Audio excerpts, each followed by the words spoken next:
I'm just going to dump everything on the nearest available side and say, Pool, it's not fine at all. There's a cellar. I have to go. You need backup very badly. We need many guns. What is all this? These are our papers. There's something in the rug. This is the accounts book. You should keep Your that. papers. Make sure that's safe. Well, without, like, just smashing him, like, in a way that... You're going to put him down so that the fire on him goes out and then kind of roll yourself over to put the fire out on you.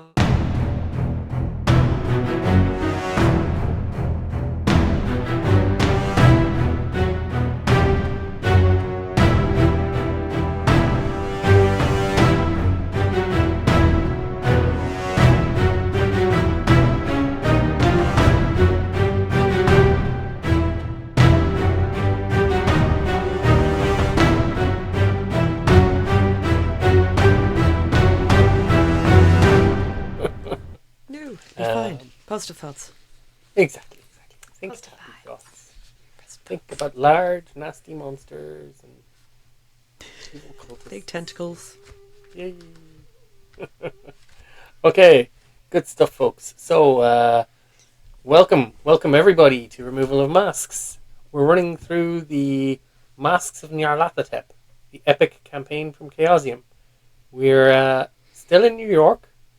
The investigators have got through a little bit of the doldrums. There was some dead air, shall we say, while they were digging for clues and talking to Erica Carlyle, but they filled that quite nicely with reading some Mythos tomes, so that always helps. But now we've got to a point where everything has suddenly hit a cascade.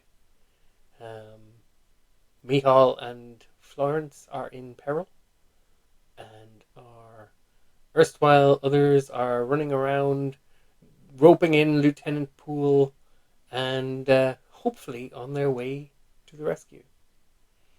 Let's get a very quick recap from Florence first, to get an idea of how she feels about where she is.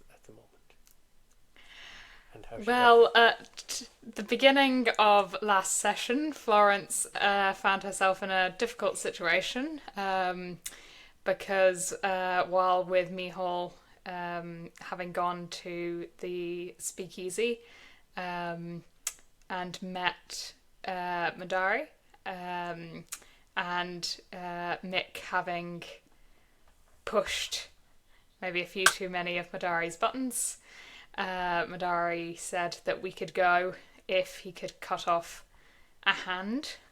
Mick tried to negotiate down to a finger.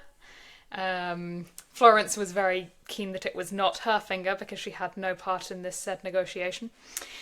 But as Madari went to cut off Mick's finger, Mick decided, because he thought Madari was maybe going to try to take more than a finger, to draw his gun. And Florence, very much panicking in a very dangerous situation, with a very dangerous man, decided to pull her own gun. And 2 against 1 would have been good odds, but unfortunately there were many others in the speakeasy on Madari's side, which led to a bit of a skirmish, which led to the barman telling everyone to leave. There was a bit of a back and forth. The barman was saying that we should go with Madari, and we very much wanted to leave our own way. Eventually, the barman, being Irish, decided to side with his fellow countryman, Mick, and give us a way out.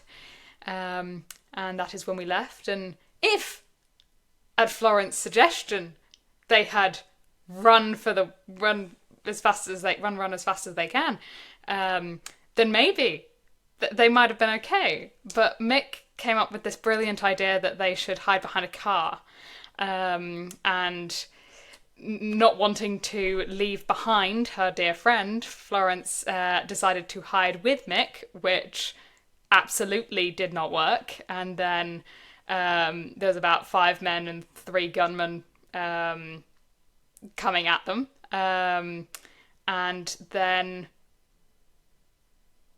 they blacked out and had the weird thing. Am I missing anything? Yeah, they blacked out. They got shot. They got shot.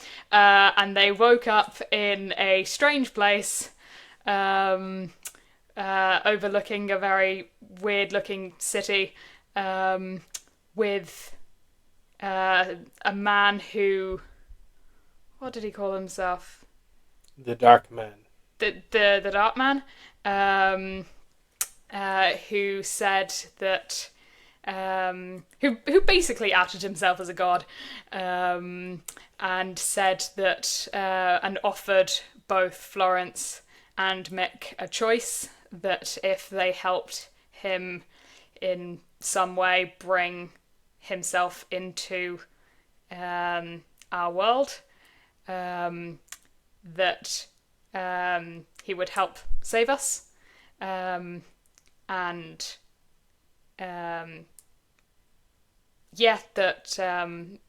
he was planning on coming into this world. He'd come on tried to on previous occasions, and attempts failed, and showed that he was very callous about massive losses of life.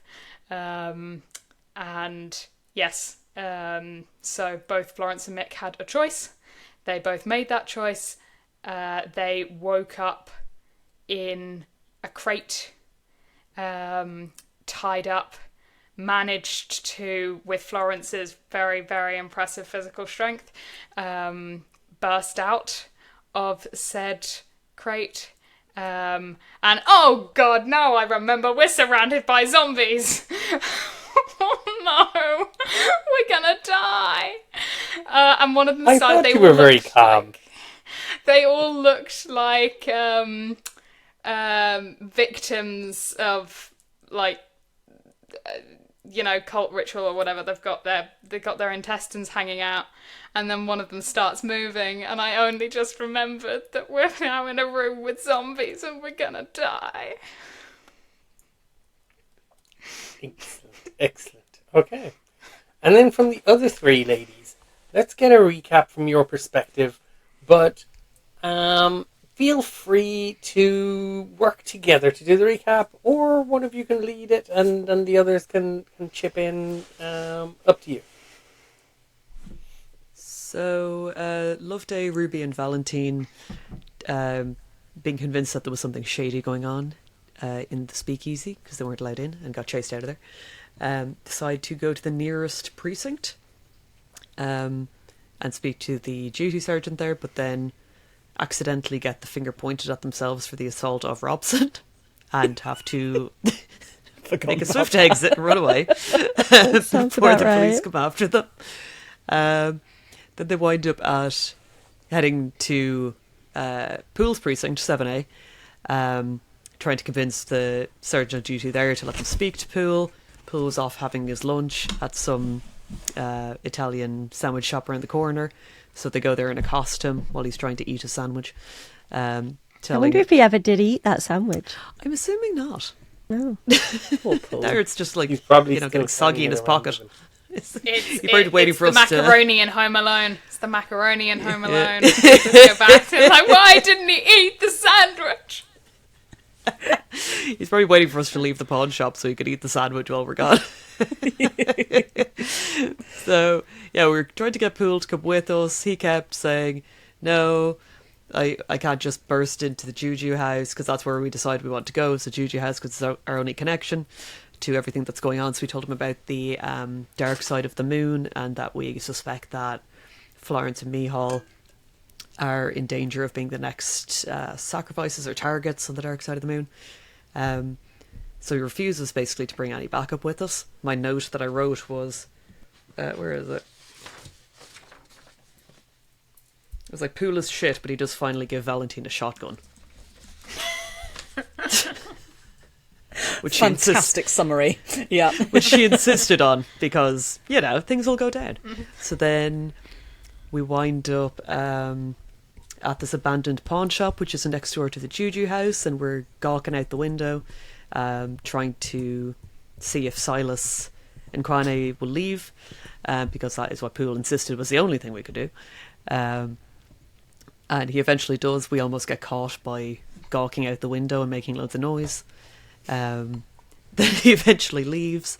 Does anyone else want to jump in? Or will I just keep waffling? You're waffling wonderfully, so do feel free. Yeah, you're doing a great job. Stop it. So we wind up going inside, having a creep around. We wind up going back into what's Silas's room, and Loveday found something, and Ruby found something. Okay. Yeah, I think we found all of our papers that had been stolen when our house got broken into. There was a leopard skin rug under the bed that had something rolled up inside. And so I took both those things to take to Poole in the house next door, and also grabbed the ledger on the way past that is like the Juju House's accounts and records. So I've run out of the building to give that to Poole and hopefully run back in, but I don't think I've physically done that yet, and I'm waiting to find out if the keeper is going to allow me to do so. Then we discovered a trap door under a rug we that did. had been not well covered up. I think Ruby noticed that, and so we've opened that, and Ruby and Valentine are descending down a very, very steep ladder, 20-foot drop into this basement that we're pretty sure is where the zombies are hanging out with Micheál and Florence. But we don't know that yet. I think that was everything from the adventures of Loveday, Ruby and Valentine. Yeah, you did a great job. And a little bit of input from Bob in his absence. Bob is away on production for a movie at the moment, but he has sent a little bit of input. One thing for this evening: the group should all go back to the hotel and have cocktails. Agree. Yeah, agreed. Let's see if we can get there. If we all live, we'll all go back. I think the idea is to leave you guys behind, because he follows it up with maybe interview somebody safe. I mean, we don't know what the zombies are like yet. They might be delightful. Yeah. They're gonna be great. They're not at all dangerous. Yeah. What is a zombie but a Fun friend you for just haven't me. made yet? Fun for you. It's just a friend who is no longer alive. That's the problem. Exactly. There you go. Yeah. Okay. Oh, God. So, don't want to get eaten. Ugh. I think that very comprehensive recap is good enough. I don't think we need an icebreaker. I think everyone's probably keen to get into the action at this point. So, let us begin. Dear listeners and dear viewers, we'll pick up our story. Middle of the afternoon. Late afternoon. A cold day in New York City. A young woman bursts out of a door into a courtyard, skidding and slipping on the ice as she tries to turn quickly. Runs up to the door next to the abandoned pawn shop next door. Rattles the door handle, bangs. Finally gets the door open with her hands all full of a book and wrapped up objects and things and a bunch of papers kind of sticking out of her pockets, and she barges her way through into this abandoned pawn shop. There's Lieutenant Poole with a sandwich halfway to his mouth. I'm keeping watch. Is everything going okay?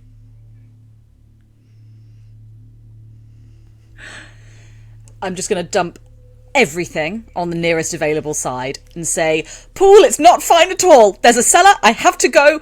You need backup very badly. We need many guns. What is all this? These are our papers. There's something in the rug. This is the accounts book. You should keep Your that. papers. Make sure that's safe. Our papers, yes, that got stolen. Taken from your godparent. Yes. Well, that's the evidence I need. Perfect. Call in all of the people that you know. I have to go. My friends have just gone into a basement. There could be anything Do you think down they're there. in there? No, they should come out. We have the evidence now. I can get the police on this. Well, excellent. I'll go get them then. I'm sure it's fine. We just have to find Florence Smith. We think they're in there. We're going to just go find them, and you get everybody you know here. Okay? I can't talk about this anymore, Paul. I have to go. I'm going to pull my gun out of my handbag and just run off. Your handgun? Oh yeah, Valentine has the shotgun, doesn't she? Okay. Yeah. Poole follows you out of the building, blowing on a whistle, and as you're running into the shop, he goes, "I have to be with you. If I'm not with you, you're not going in official. So this is now official. I think it'll do." And he follows you into the Juju House. God, we're going to get him killed, aren't we?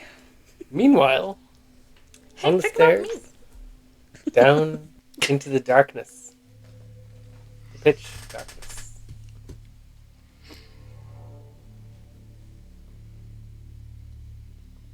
Florence and Valentine. Ruby. Do you mean Oh, Ruby? Florence and Ruby. No, Valentine and Ruby. Valentine. There you go. Get Florence everybody in zombies. the same place. It'll be very, very handy. That would be great. So the two of you are on your way down the stairs into this pitch dark corridor.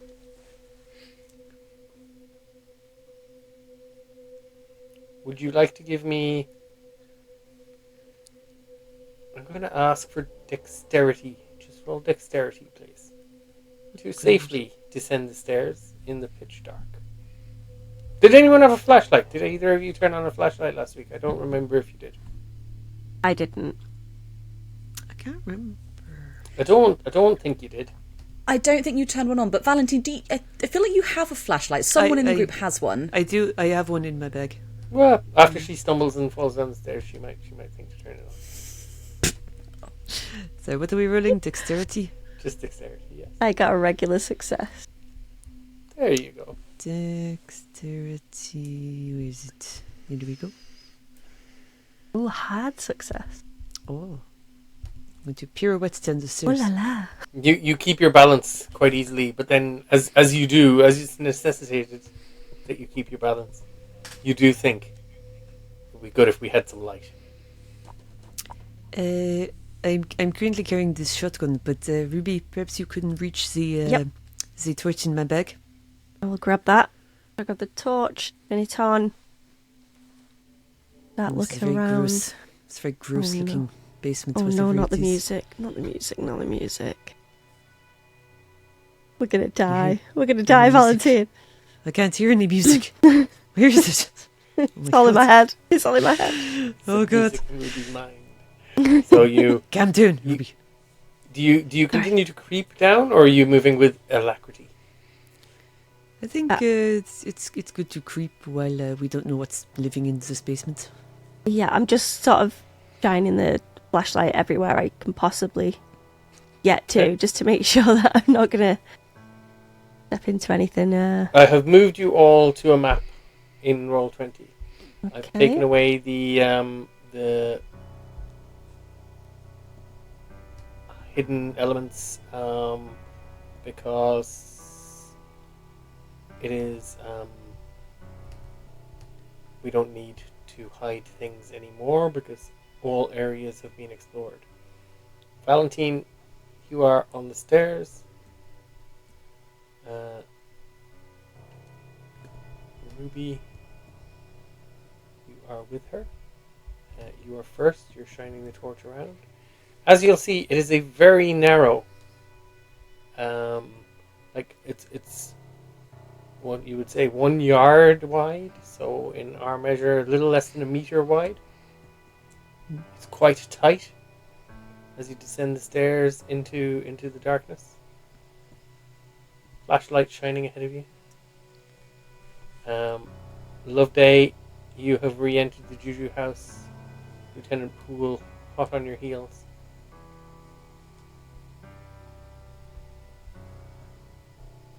Okay.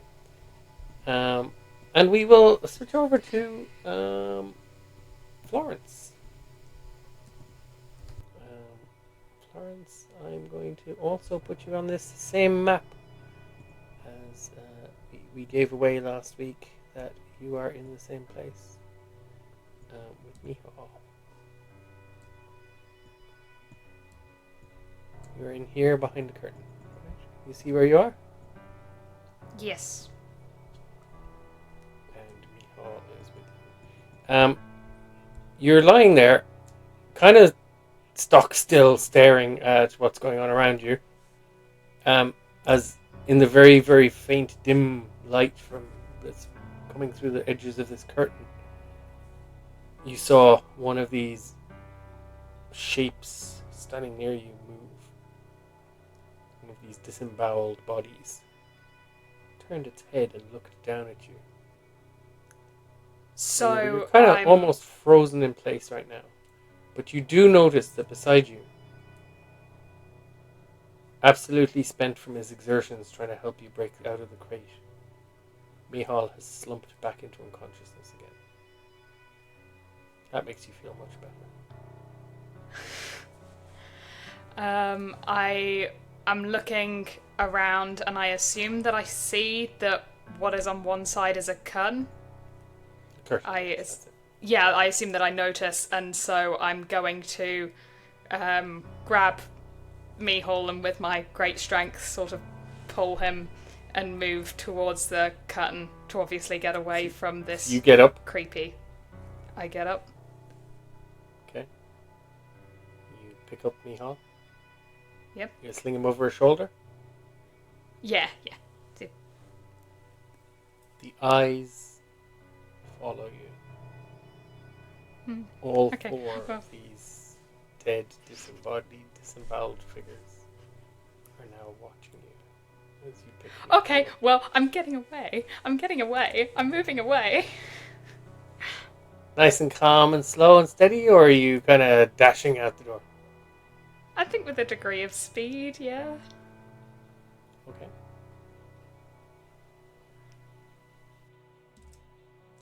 So you move out, carrying Micheál with you. And we're going to say you come out into this room. It's nearly 10 yards across, so maybe 30 feet across, by about 18 feet, maybe 20 feet deep. There's a huge stone plinth on your left as you come out through the curtain. And it covers what looks like is a raised well with stone sides. There's a huge winch above this well with a chain attached to the stone slab that covers it.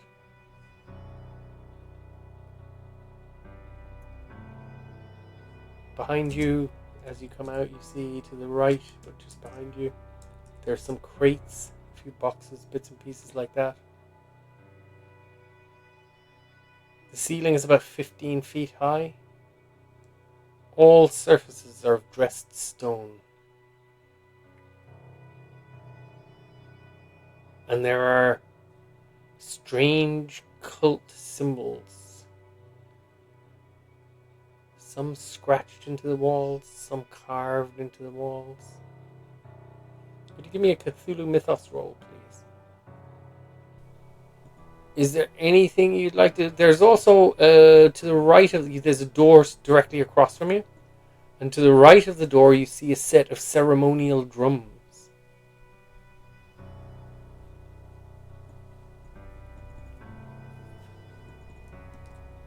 Sorry, I was looking for the mute. I'm going for the door if there's a door. Okay. You head over to the door. Do you try and open it? Yeah.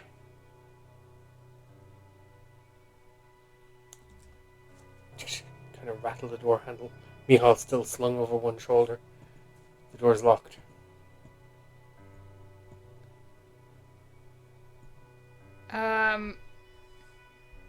Can I try and see if I can force it? You want to try and break open the door? Or you okay? It looks very, very strong. Okay. I definitely don't have anything lockpicky on me in this situation, I'm assuming.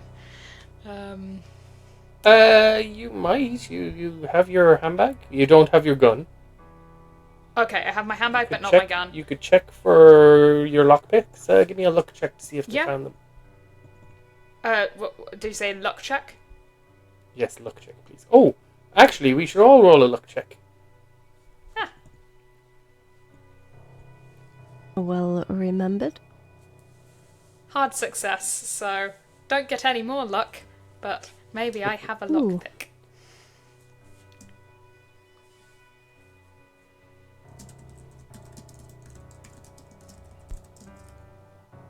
Which dice is it to roll if you fail? You failed. It's 1d10. D10. 1d10. Ooh, 7. Ooh, 9. Oh, nice.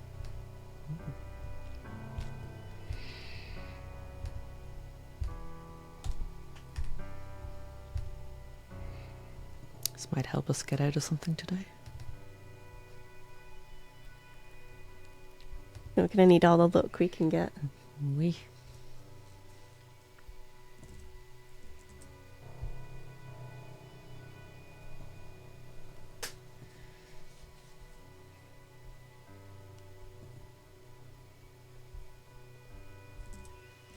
Okay. So, who gained luck there? Ruby and Valentine both gained. Oh, Valentine, you continue to be the luckiest character by a long shot. Okay. And we need to use it. So, Florence, for you got a hard... No, you failed your Cthulhu Mythos. You got a hard success on your luck. Okay, you're going to make your lockpick check. Oh, you got to check luck to see if you got your lockpicks now. Oh, so I'm doing luck again. Okay. Oh, wait, sorry. Was that luck roll the first one? Was that you checking to see if you had your lockpicks? In terms of, like, the playing, I pressed that one when we said for the lockpick. The lockpick. Okay, cool. And then it was after that you said we should all... so I can you roll do have again, your luck check. but just in terms of, like... No, you do have your lockpicks. Now give me a luck check to see if you regain any luck. Yeah. No. Totally fine with that. But, yeah, so I'll... Just too lucky tonight. Too lucky. Okay. Well, now I've got some stuff to spend because I'm not dying. Well, I made. So locksmith we will check. See. Locksmith, success. Okay. Valentine, Ruby. Yep. We. Come down the step. You reach the bottom of the steps. As you move forward slowly, you hear a rattle at the door handle ahead of you.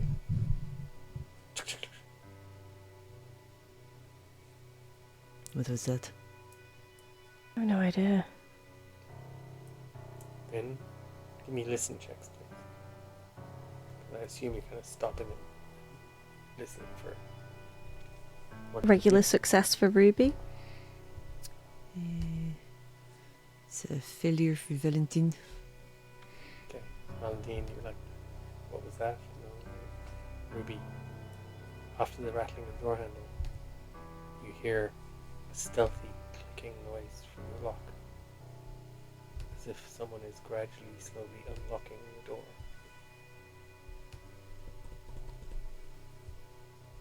What do you do? I just point the flashlight there and wait and see what happens. Are we still on the stairs going down, or Yeah, where I believe so. You've just reached the floor level. We've reached the bottom. Then I think Valentine will point the shotgun where Ruby is pointing. Yeah, aiming the flashlight. Yeah, good idea. So you're lighting it up, and Valentine is getting ready Preparing. to take out whoever comes out. Don't shoot me! I don't know what's behind this door. It's probably something creepy. Okay. And Ruby, Florence, do you open the door cautiously, or do you just burst out and go for it? I think I'm aware that I'm. I might galvanize your thinking for a moment here, as you hear a shuffling behind you. This room, by the way, is lit by candles at the four corners of the room. It's not candles, sorry, gas lanterns. Yeah, gasoline lanterns. Did I say gasoline or paraffin? Paraffin lanterns. At the four corners of the room. So you can see in here. It's not well lit, but it's not dim enough that it's going to cause you any inconvenience or difficulty seeing anything. But yes, you hear kind of shuffling noise I'm not. behind you. I'm not flying it open because I'm aware that there may be something else creepy in this next space. But yeah, I'm Open the door, have a little look, and go out. Yeah, okay. Yeah. Ladies, the door opens and light spills out into the little space at the bottom of the stairs. My God, it's some kind of hunchback. And a shape slips out, kind of only half illuminated, cast in shadow by the light behind it. It's somebody carrying an unconscious body over their shoulder. My God, I wonder if this started as a ritual. Did you say that? Can we? I was just whispering to Ruby. Okay, so you whisper to Ruby, "Oh my God, they've started the ritual." Morven, ritual. listen check. Florence, listen check for me, please. Hard success. You hear this whisper in a French accent. Okay, and My God, I know that the ritual. it's like, no, it's me. I've got Mick. There's freaking zombies out back there. We need to get out of here now. So we all The just shrill tones could only be Florence. What do you mean? And something zombies? grabs you from behind, Florence, as you stand in the doorway, arguing with your friends. Oh my gosh. And you I guys, all you I should see, have just ran through them. I should Florence have just ran through goes, them. there's zombies back here, or something like that, and all you see is a hand land on her shoulder, and she's reached get out of the backward way. into the room. No! Oh, I'm dead. Oh, God, the And, things we do. I'm going to ask for initiatives, your dexterity ranks. I think I have most of you on the turn order. Oh, no, I don't. So we will get you all on the turn order. Micheál is out for the count. Loveday has not yet got down here. She will in a minute. Could I possibly do a listen check to see if I overheard Florence shouting that it's zombies from the shop? You wouldn't was have yelling. heard that. You'll be. Okay. Oh, you might hear it as you come, because you could be coming down the stairs in 1 second. Give me a second. Yeah, cool. So scared. these creatures are not all the same size, Florence, from what you saw, or the same kind of build, but they're not dramatically different sizes, if you know what I mean. Okay, so they're all reasonably big. Okay. So,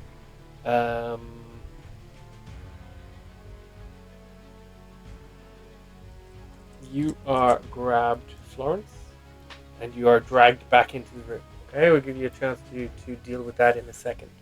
Now, in initiative order, we have Ruby first. What is Ruby going to do?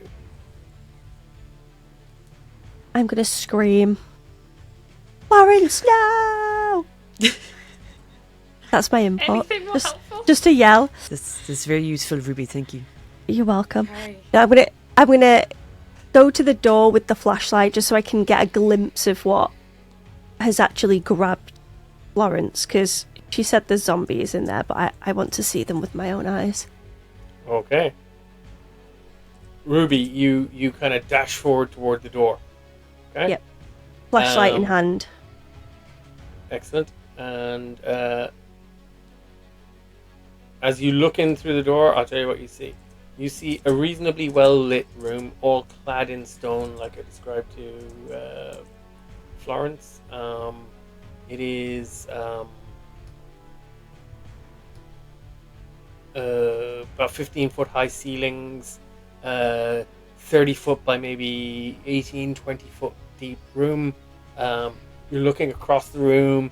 There's a curtain open, kind of half pulled aside, and out of the curtain is shambling one of these humanoid figures. They look like people, but they're obviously dead. They're carved symbols like the one on Jackson Elias on their forehead, and their intestines are kind of hanging down around their knees, and some of them dragging on the floor as they move toward Florence. So one is still kind of coming through that curtain. Two are kind of standing to either side of the door, and one has just grabbed Florence and has pulled her back into the room. Florence, as you're pulled back into the room, when it's your turn, the first thing you're going to do, you're going to roll a strength check to see if you drop Micheál. But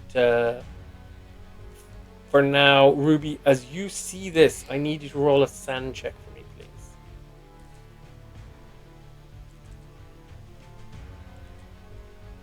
And then you can tell me what you do. Failure. Regular failure. Okay. Roll a d8 for me, please.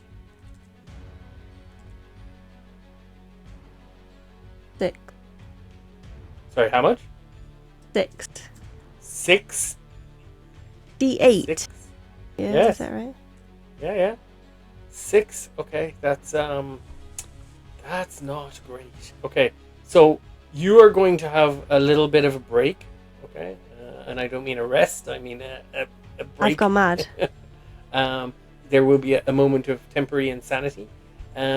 First, for the beginning, just before we get to that, how do you react? What do you do? So, have I had the break now or not yet? No, you're going to in a second. You see this? What's your initial reaction? And then we'll get to what happens with the My initial reaction would be to try and grab Flo. I'd want okay. Florence. So your action so far has been to get to the door and look in, kind of shining the torch in. Your plan is to get Florence, right? Yeah. But you don't have any more actions to do. You see these creatures. I'm hinting, trying to. Do you call out, or do you say anything, or do you shout out, or? I guess I'd probably freeze in fear, wouldn't I? If I actually see that. Okay. Roll a intellect check for me, please.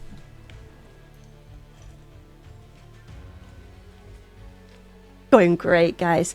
Regular failure. Intelligence, yeah. Yeah. Regular failure. Yeah. Excellent. You freeze, and you kind of don't register. You can't really comprehend what your mind is telling you. Your eyes and your mind don't really connect up, and you're just kind of stunned for a moment. Okay. Florence, could you please roll a strength check to not drop Micheál first?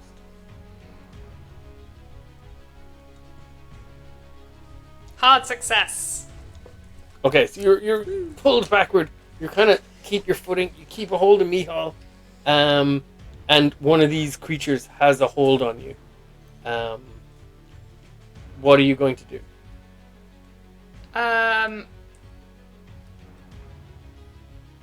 So how much, like, where is it on me? So it's kind of going to go. It had a hold of one shoulder, and it seems to be kind of grabbing for the other shoulder. Okay, well, my movement is going to try to move forwards so that it loses grip. So I'm you're going to try and break its grip. I'm going to try and break its grip. Okay. Resisted strength check, please. So you're going to roll strength, it's going to roll strength, and we're going to compare the result, and whoever gets the better result will succeed. Ooh, it's a success. Okay. Yes. It also gets a success. It is stronger, so it keeps its hold on you. You start pulling against it, and you realize how massively strong this thing is, and it just holds you in place. Okay, and on its turn, it's going to try to grab you with the other hand and get a full grip on you. I should have thrown Mick forward. Just fling him at the wall. Oh. Okay. Well, get him away! Yeah. So I don't know. So No, I its should other probably hand keep him comes on around, me. and it's trying to grab you with its second hand, so it has a full grasp of you. Okay, because I didn't make it make an attack roll for the first grab attempt because you had your back to it, but it needs to get a full grab. So it wraps its other arm to get a grip on you, but it's kind of fumbling at you, and it seems to be very poorly coordinated. Okay, so it hasn't improved its hold on you that much. The other two are standing there. They're just watching this one as it starts trying to drag you back into the room. It's not making a huge amount of progress. It's kind of just keeping a hold of you for now. And then the fourth one is slowly making its way into the room. Valentine, down to you. What would you do? Well, I will also. So Ruby has run towards the doorway. I will also run towards the doorway. And she's kind of stopped staring into the room like... By the way, Florence, could you roll a sanity check for me, please?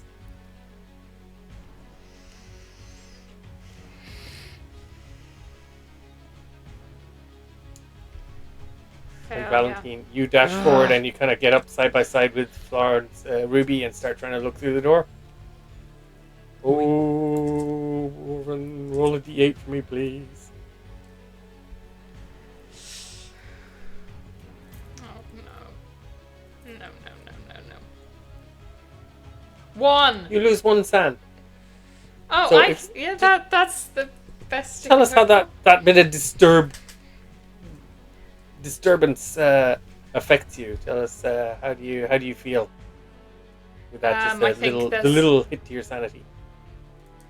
I think it's just very frightening. But there's under the fear is the adrenaline and the urge to fight. So it's a moment of but also freaking. It's less being swept up in the anxiety and the fear as a sort of a flash. Perfect. Valentine, you reach the door. You kind of push up beside Ruby. Probably shotgun first. I would guess, right?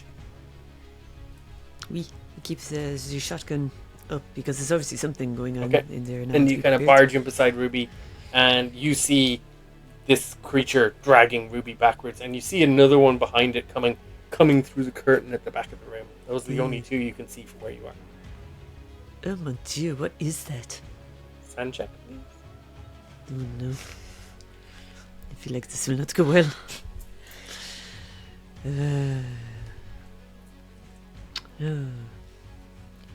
Uh-oh. 1d8, please. Oh no. Valentine's sand loss.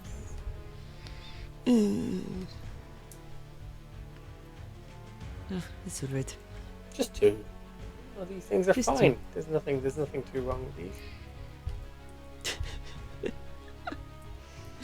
Sorry, will I remove the sanity on my? Yes, please. And Ruby, have you moved yours? No, not yet. Because remember, we're tracking down toward that indefinitely insane mark on the right hand side. So if you get to there, it will be bad. So you should be 56. Florence, you should be 54. That's correct. And Valentine, you are perfect. Okay, and we're all making nice progress. I've put that up too loud again, I think. Is that a bit better? Okay. Yep. Okay, so I'm going to say top of the round. The first one to go is Ruby, but first, upstairs, Loveday, you had charged back into the building Lieutenant Poole hot on your heels. You kind of, this way, there's a trapdoor, or whatever. And you start heading across the room toward the trapdoor. And you hear a shout from down below. No, get out! We've got to get out! There's zombies in here! What do you do? I'm going to skid to a halt and stop, and I believe it 100%. We saw what we saw in Peru. And so I'm going to rack my brains to what we learned in Peru about fighting the vampires, because they're the only other undead things we've encountered so far. I remember that the one instruction we had was to fight them with fire. So I'm going to immediately start looking around as hard as I can to find anything we can use to make a fire. And I'm going to tell Paul to start looking too. Give me a spot hidden check. Oh God, my spot hidden is And so as you do, Poole is going to say, what do you mean? What zombies? What nonsense is this? I got a success, which is unbelievable because my spot hidden is only 25. We'll give that We spot love hidden a that. tick. Thank you. And yes, I'm not even gonna. You find a can of paraffin behind the counter, Amazing. where it's obviously kept to refill the lamps. Are they all? Are they lamps I can lift with flames? Are they like gas lamps? No. This is just a can of paraffin. Oh, okay. Are there any portable like gas lamps around that I could pick up? Is there anything currently burning? No. But there are rags, bits of cloth. Well, I'm going to soak them in paraffin, but without something to light a fire, my paraffin's not going to get me very far. So, Ask Poole if he smokes. oh yeah. I'm going to turn around and say, Lieutenant, don't ask me any questions. We are all going to die if you don't do what I say. Do you have a lighter? Do you have any matches? Anything on you that can start a fire? Give me fast talk check. Oh, God. Oh, no. Can I actually intimidate him instead? Oh yeah, okay, Thank yes, you. you absolutely can. The voice of command. Success. Yes. Regular success. I'm Regular glad you success. asked that. I'm glad you asked. Glad you asked. Just a regular success, yeah. That's more Loveday style. You see he's very reluctant, very hesitant to listen to you, but he's standing there at the top of this trapdoor and he's looking down and he just takes out a lighter and passes it to you. Fabulous. Should I go down and help him? Sorry, my baby is kicking off. Lieutenant, I think you need to get as much firepower here, and I mean that as literally as possible, as fast as you can right now. If there's zombies down there... What can I do? I've blown the whistle. Beat cops should be on their way. Well, stand up here. Hopefully they're not from Precinct 14. Christ. Lieutenant, stand up here. If there are cops from Precinct 14, it probably won't matter because I suspect we're all going to die anyway. But listen, you just need to make sure nobody else can come down from behind us because God knows what's going on down there. But the last thing we need is a bunch of cultists coming in from above. So just stand here and be ready to just throw a lot of fire down here, okay? I'm going in and I'm going to take all my... Fire or gunfire? Both, Lieutenant. Preferably fire, but if all you've got is gunfire, then gunfire will do. I have to go. And I'm going to storm down the stairs with my paraffin and my lighter at the ready. Okay, super. So you dash down the stairs. So I'm going to say that's 3 turns, okay? Mm-hmm. The folks have had 1 turn, 2 more turns, and you're going to dash down to them, okay? So downstairs, top of the round, Ruby Fontaine.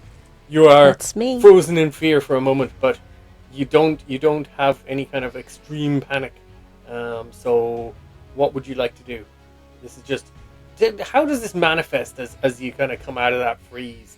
Does it manifest in Ruby going into a burst of action, or does it manifest in I'd like to get out of here? No, I want to say action for sure. Cool. Uh, Tired of running away from do I hear what Loveday is asking of Poole at this point now? Because I don't think she'll even think about the fire thing. In all honesty.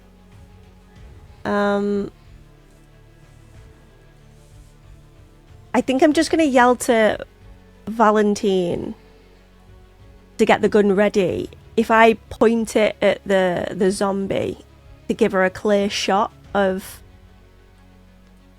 like the enemy, the zombies, whatever it is that's in The there. room is lit, isn't it? The room inside. No. Say again? Sorry, I thought that's what Guy said. I thought you said, Guy, that the room was lit because when the It door is, opened, yeah. light The came room out. is lit up. There's Right, so we four can see lanterns everything burning that's in in four there. corners. Yeah. 4 lanterns burning in the corner. Well, you can see two zombies at the moment.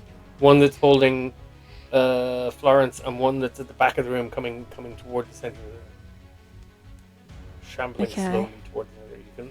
There's just two. Can I try and get the zombie off of Florence? Yeah. What would you like to do? You want to try and grapple it and pull it off, or do you want to shoot it, or? I don't want to shoot it. We've been I'd scarred rather be from shot that. than dead at this point. If you hit me by accident, I'd rather have a gunshot than beat zombie food if I get a vote. Are you sure? No, out of I'd character. rather- Come on, let's stay in character. Out of character. Sorry. Okay. Good content though. What would I need to do if I'm gonna try and fight this zombie off? If you're going to try and What would fight I it off, need? you're going to need to grapple it. So you're going to go in and try and make a grab to grapple it. So you'll be using Grab. brawling or unarmed combat. Oh, brawl. Brawling, yeah. Where is that? Is that It should combat? be under combat skills, bottom Combat. right hand side of your sheet.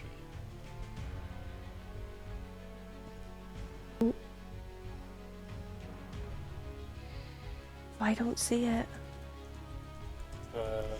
So under skills, but under fighting. Oh, skills. Under Ah, fighting right, on the okay. right hand side of your sheet. Yeah. Oh, mine are really bad. I should have checked that first. I'm gonna try it. Oh, critical success. Oh my god. Thank the Lord. Thank It's a one. a one. Okay. Now, Amazing. Oh my gosh. grabbing is not impaling damage, so it's not an impale, right? Impales are very special for impaling weapons. Okay. But it is an extreme success, so you do maximum damage. And I'm going to say that you run in and you grab it, right?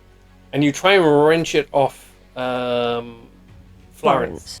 So you probably grab the arm that's kind of flailing, trying to grab at her, not the one that's behind her. You grab that arm and you yank to pull it away from her, and you tear the arm off its body. Okay. There's a kind of, it's not a spray and gouting of blood like it would be if Instantly it start was a heaving. living person, but there is a gush of kind of old, stale, dark blood just flutters Oh, wow. out of this wound onto the floor, and you're holding the arm, and it's dripping as you hold it. In fact, you can still feel the fingers kind of twitching and trying to turn toward you as you yeah. turn this arm. Oh, brilliant. I'm going to ask for a sand check for that, please. I've lost it. I don't know about Ruby. Extreme success on the sand. Fine, doesn't matter. Maybe beat it to Are you death with a wet end. I don't know. Okay, But you're fine. Okay, you rip this thing's arm off. Okay, and as you do, Ruby, I'm going to say you notice that there are two other creatures that were on either side of the door, and one is now right beside you. Okay.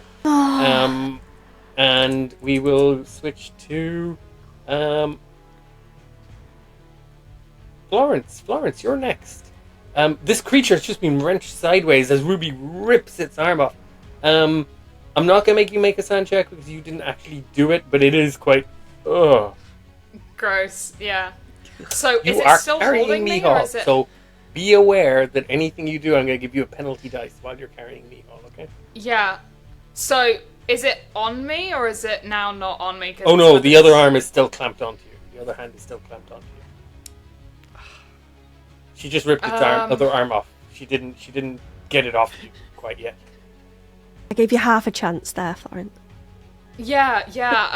I'm just trying to work out the mechanics because I can't really punch it You've with. both so just can You I got can the one swing arm. around. You've got a lot of room to maneuver with its grip. Like you can turn your body. You can get it, but with Micheál on you, it's going to be really difficult to fight. You could throw Micheál onto it to try and discombobulate it.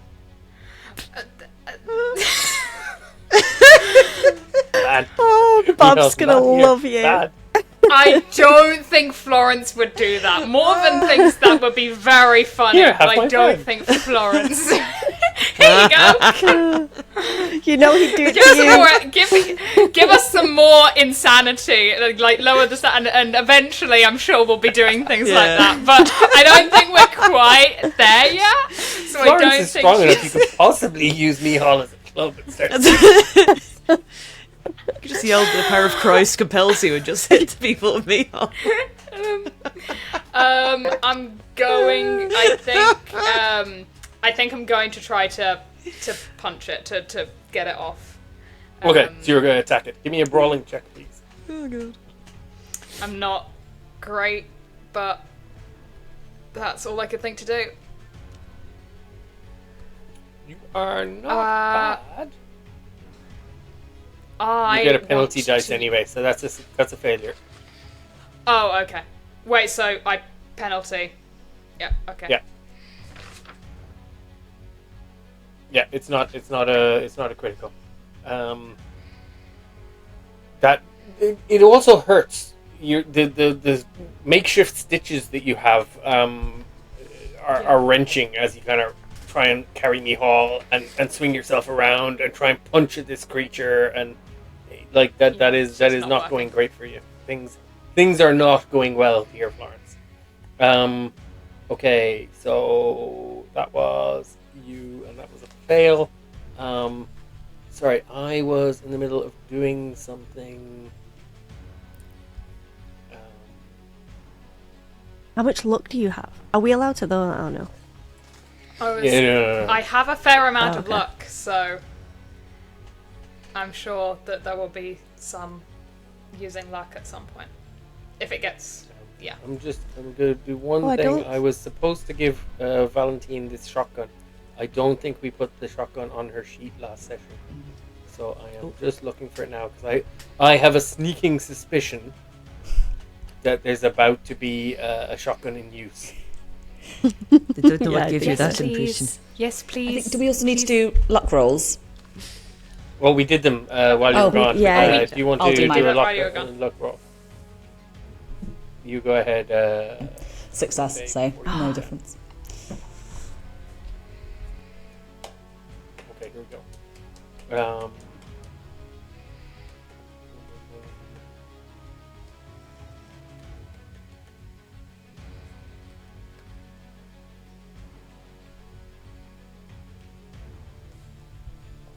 Okay, so you've got I've got the one. I know which one you have.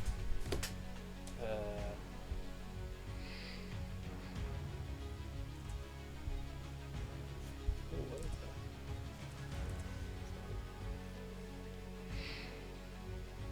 Yeah. So where's Valentine? On your sheet, combat section, and just drop this in. There you go. 12 gauge shotgun. Okay. So the first of these creatures, which is the one holding on to Florence, is going to go next. Florence, it no longer has a hand to attack you with, or try to grab you further with. So instead, it is going to continue to drag you back into the room. I'd like you to make a resistance strength, please. So is that just strength? Just roll your yeah. strength against it. Oh, it only gets a success. You also only get a success. It drags you further into the room, but not far, just a few feet backwards. Okay, so you dragged a bit into the room. Ruby is in here on this side, and I should have these creatures in here to show you where they are. Okay, for now. And Valentine, you're right at the door. Okay, so Valentine. Sorry, Florence. You've been pulled back into the room. Ruby, the second one, which is beside you, is going to try to hit you.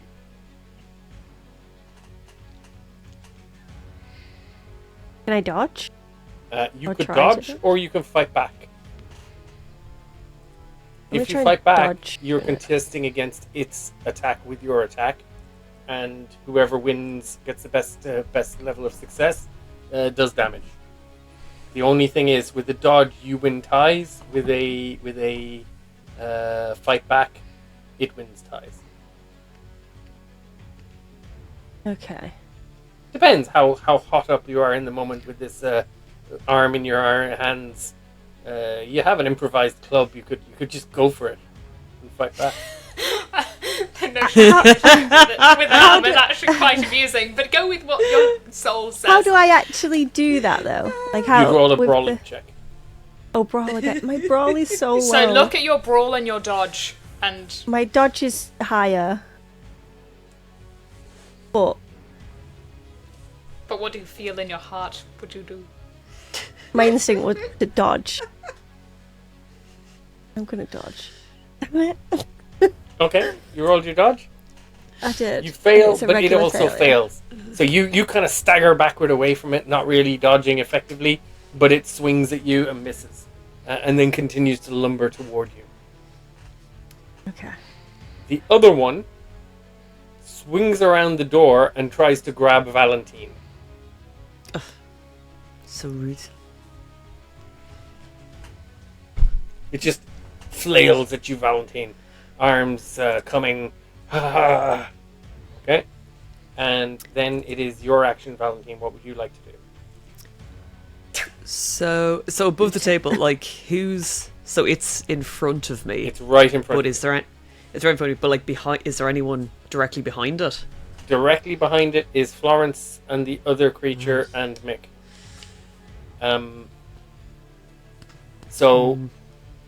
A little bit meta here, just to tell you, because this is more about how shotguns work. Shotguns work differently at different ranges. Within 10 yards, it does a lot of damage. Within 20 yards, it does half as much damage. And within 50 yards, it does a quarter as much damage, right? But it spreads out as it fires, right? Yeah. So you are currently in point blank, so you'd have bonus dice. But I'm not sure. I'm gonna say you have a bonus dice. That's all that matters. Right now, you have a little bit of shotgun experience or none. You got base skill, or do you have a little bit of both base skill? Base skill, okay. Well, I've got. Sorry, it's right here. You're just shooting into it. Yeah. Surely you won't hit your friends. It's right Surely in front not. of you. It's right in front of me. They're going to get eaten by zombies Florence did anyway, say that. so guns better way to That's go. true. And sorry to go back to Valentine. Florence did say that she would be happier being shot than eaten. So, although she has not actually said this to me, I'm just inferring this from knowing Florence. Yeah.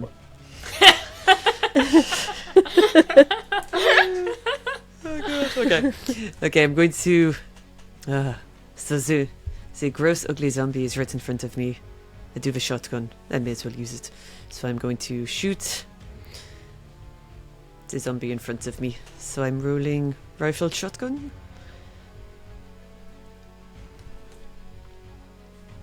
There. Oh, failure. Would I get a bonus? You do get a bonus dice because you are at point blank range. So I just press bonus penalty. Yep.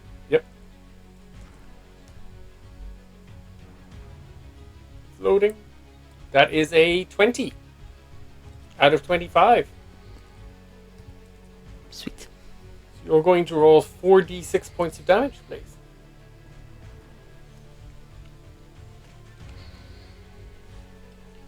Woo.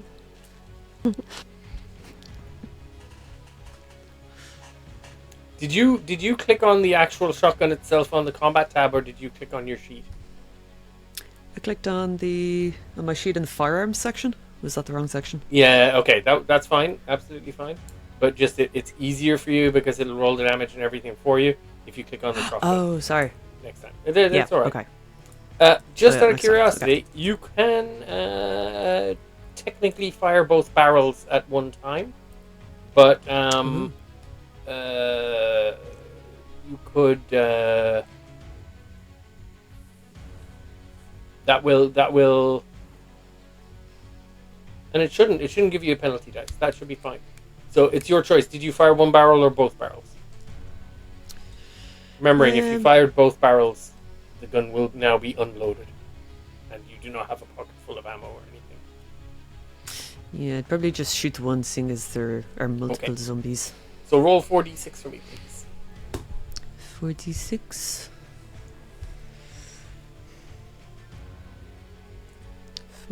Sorry, it's d6 and then number 4. Yeah. Right. Yeah. Okay. 9 points of damage. That's not bad. Oh. Yeah. Typical pool didn't even bother giving me ammo for my shotgun. I think that might be a crit, major wound. Yes.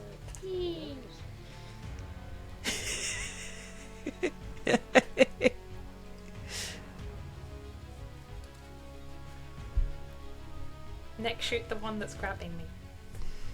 Oh, I would definitely blast Nick's head off. He's not here. He's here in body. Maybe he does in spirit. Okay.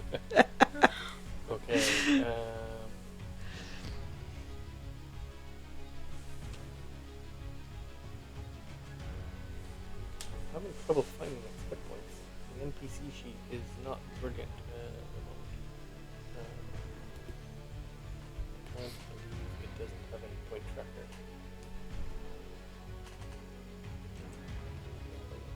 Oh, there it is.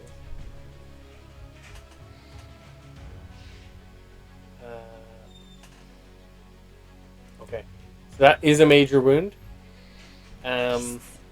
It blows an arm off the creature. Is another one for Ruby to use as a weapon? Oh, yes. Okay, and it doesn't seem to. It doesn't flinch. It doesn't seem to react to that at all. It just keeps coming. Oh, you're so gross. Okay, and next we have the final one. It continues to stumble and stagger its way across the room toward Micheál and Florence and Val and Ruby. Now, one thing I'm going to say: you just fired a shotgun point blank. You did 9 points of damage to the creature. It blew off its arm. It is shot, so it is not. It's not a solid slug. So most of it will be stopped by the Kimba. So what I'm going to get you to do, Valentine, is roll me a Florence. I'm going to get you to roll me a luck check, please.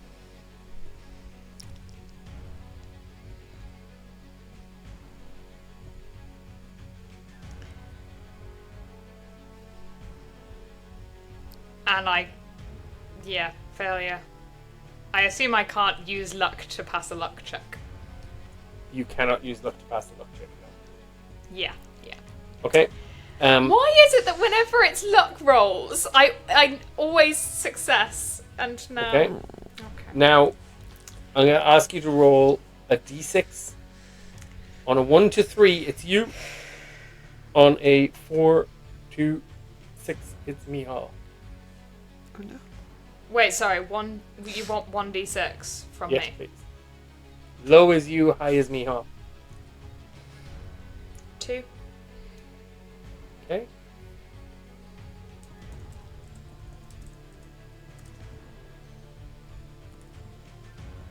Go. You are winged by flying buckshot as Valentine blows a hole through this creature. And buckshot, a bit of it just ding, grazes your arm, doing you 2 points of damage. Sorry, Florence. So we didn't, I assume, get any more hit points from. No, okay. Well, now I'm at 3 hit points, so I believe I'm unconscious. No, you've already recovered from unconsciousness. That doesn't put you unconscious. So how low do I have to go to be unconscious? I'm 3 out of 11. Yeah, if you lose any more, you will go unconscious. Okay. But just getting a little bit of a wing from buckshot isn't going to put you down. Okay. If you hit 0, you're unconscious, right? Okay. If you hit 0 after taking a major wound, which you've got a major wound. If you hit 0, you will be dying, not just unconscious. Okay? And now, how bad does it have to be before dead? Which seems like a very probable situation, so I feel like I should understand. if you take any more damage after you go down, or if you don't get medical care within a certain amount of time. Right now, Valentine, I need you to roll a d6 for me, because the Kimba is also in the line of fire of this buckshot, and I need it. Oh. It's also going to take 1d6 damage. D6. 4? 4. It doesn't seem to react. Just buckshot hits it and it keeps trying to drag Florence into it. Okay. Let's go with them zombies. Ruby, top of the round. You are locked in a death match with this creature. Cool. Loveday, what is your dexterity? I'll add you to the dexterity order because you are going to come in this round. It is I've got it here, 60. 60. And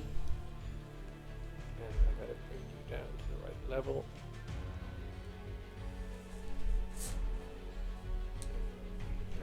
So,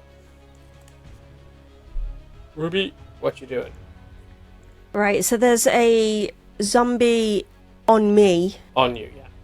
Right. And I have a zombie arm in hand, do I? Yeah, absolutely.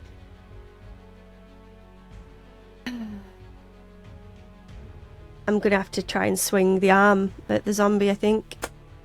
Yeah, I'll give you a bonus on that for just the sheer ballshiness of using a zombie's arm against The joy of hitting a zombie with a zombie arm. I mean, it's a pretty bad failure there.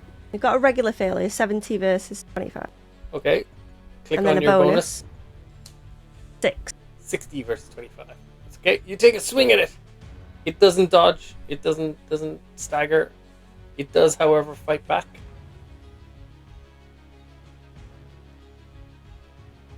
He's going to try and grab you. Nope. Okay, thank God. So you swing at it. It stumbles at you. The two of you are kind of backing and pushing around each other. You're pushed over toward this this weird well with the stone slab on top of it. Oh no. That's It's covered. You can't fall into it or anything. Oh, okay. Okay. Yep. Florence. Still with So Micheál do over I your still- shoulder. I have Micheál over my shoulder. Is there Micheál still over a one zombie? shoulder, and your other shoulder is grabbed by a creature.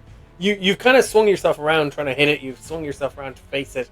It's now still holding you, but trying to drag you. It's just hauling you into the room. The idea being it's not going to let you get away.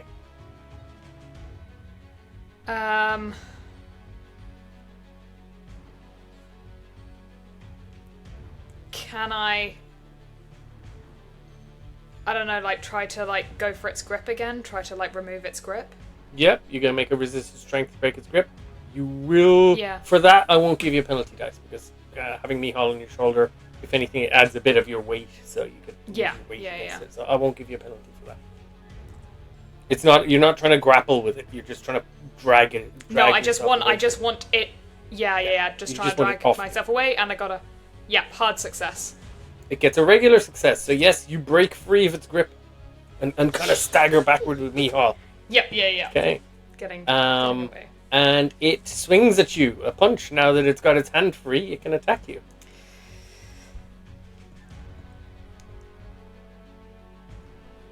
Oh, do I react with that? You can dodge or fight back. Oh, can I dodge? You can. Or you can Better fight at back. dodge. You can try and punch back at it. I I think I've got a quite high dodge, so Okay. I'll try my quite high dodge. It's going to be Success. a long dance as you all dodge around these creatures. Okay. Well, I'm just waiting for Loveday to arrive and save the Just day. waiting, That's what it 'cause is. she's Just got keep dodging fire. until she arrives. You got a got successful fire. dodge. You got a successful dodge. okay. It missed anyway, so you just duck and weave carrying Micheál. Sorry, roll the penalty dice, please. You're still carrying Micheál. On the success. Yep. So that's actually an 82, Eight. not a 52. But it missed you anyway. So it's okay. Just for keeping us honest, Yeah. don't forget to roll your penalty dice as long as you're carrying Micheál, because one of these times I'll forget, and then you'll get comments. Okay. You get Oh, comments. it's not being sneaky. It's just forgetting game mechanics. Oh, I know, For I all know. of our viewers out They there, don't I'm care not about trying that. to cheat. They don't I care just about forget. I'm not trying to cheat. I'm just forgetful. Okay, Loveday, you've dashed down these stairs. You arrive behind Valentine, and as you get there, you see the light kind of flooding out of this room ahead of you. You see Valentine standing there. She's just fired off a shotgun, and as she does, you see this thing stagger forward. Its arm kind of hanging off by a thread, blood just gushing out of this. But it's almost like treacly blood. It's not flowing or as from a live person. And this creature, its intestines and its innards are dragging along the ground around its feet. Not quite discombobulating it, but just enough to be disgusting. And it's lunging at Valentine. Could you first give me a sand check, please, as you arrive down? Yes. Can of paraffin in one hand, a rag in the other, and a lighter probably held between your teeth or something. Oh, I have failed, but only by 4, so I'm going to spend 4 luck to make that. No, can't spend luck on sanity Can checks, you I'm not? afraid. Oh, No. crap. No. The game is designed to make you go crazy. Ugh. Could you roll a d8 for me, please? Yeah. 2. You've got 84 sanity. Yeah, I know. So I've never failed before. I'm genuinely devastated. two points of sanity loss. Cool. You've How got a does long way to how does fall. Loveday respond? How does she react to this kind of sudden shock? I think just a moment of like I've been full tilt down the stairs as fast as my legs can carry me, and there's going to be a moment where I've been like leaning forward and I'm just like whoa, and then I'm like nope, they did say they were going to be zombies, okay, and I'm locking back in to get back down there. Okay.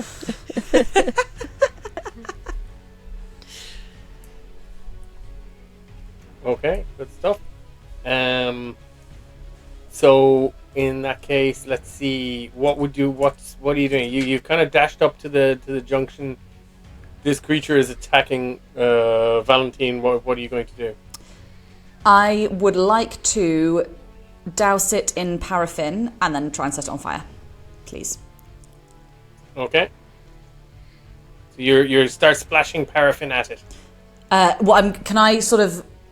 Would it count as my action to sort of push Valentine out of the way so she doesn't get any on her? Because I'd like to make sure I don't also set her on fire. Oh, don't So worry you've run about that, just downstairs. light them You've up. run up to it. You're gonna I sort of like push Valentine away with the one momentum hand, is just like carrying me splash into paraffin with the Valentine other so I hand. can like splash in front of me. Seems like a very complex, multifaceted thing. In my head, I'm I'm just gonna say imagining. you I am holding it. I'm just running so fast. I'm holding a shotgun. running at the you door. can reposition. You can reposition. Yeah. As in move Valentine and the creature apart. Yeah. Or you can splash the creature with the paraffin this round. Okay. You can rely on Valentine just You getting choose herself one or out the the other. way. Yeah. With common sense. Yes. I'll notice what's going on and I'll be like, that's okay. Yeah, I'm gonna. Okay. Gonna back off. Yeah. In that case, I think I'll try and get as close as I can and splash paraffin up it, please.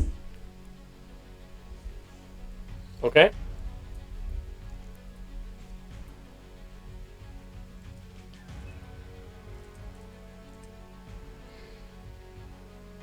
For splashing paraffin on it, technically this should be a throw check, Okay. but as it's kind of out of a spout on a device in a can, I'll give you a throw with the bonus dice.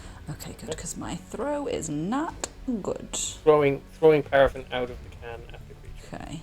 Okay. If you take your time and next round you just kind of get close to it and pour it on it, that's fine. But No, that's okay. I got a hard success. I'm all good. hard success. Yeah, I was about to say, you don't need And it. roll for bonus penalty just in case you might get a 1. Perfect. A 0. Yeah, so that turns... Oh, well, it's still a 9, right?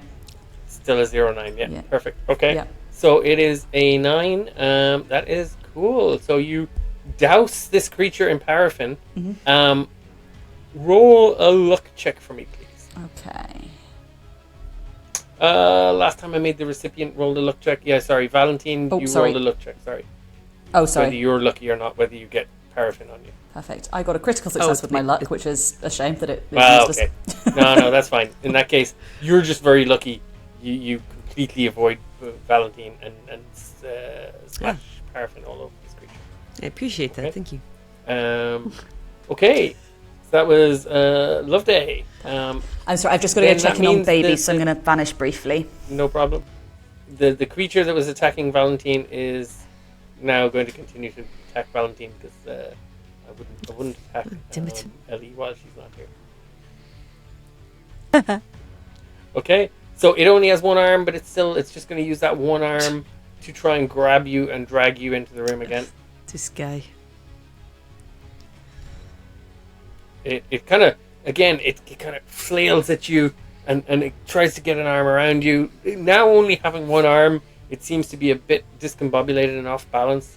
Would you like to fight back or dodge? My brawl is better than my dodge, so like instead of shooting it with the shotgun, could I just use the shotgun as a weapon and you just could hit improvise, club it, and just smack it. And it? Yeah, I might just try clubbing it because I only have one shot left, so I don't want to use that on this yep, cool. gross thing. It's taking up all my time. So I roll a brawl check. Oh, failure. Okay, it failed as well. So you two just are kind of shoving at each other and jostling back and forth as Loveday doused it in paraffin. Okay. So Valentine, then it's your action. Such an image. Oh, it was my action. Oh, sweet. Yeah. Okay. I might just try and club it again with the shotgun because Loveday is throwing paraffin at it. I don't want to shoot because that'll set off a massive flashbang, set us all on fire. So I might just try and whack it again. Oh, for the love of God. Didn't work. Okay, and it fights back. Oh no. That's what it is going to continue to grab. It fails. Two of you. It's just this clumsy jostling, shoving match in the corner of Sounds like us. the corridor before the basement. Back and forth. The combat flows. In the room, This one-armed zombie is getting the shotgun away from me. the one that went for you, Ruby, is going to continue to try and hit you. It's not grabbing you. You're in the room. There's no chance of you escaping it, it thinks. So it's just going to continue to try and hit you. Would you like to dodge or fight back?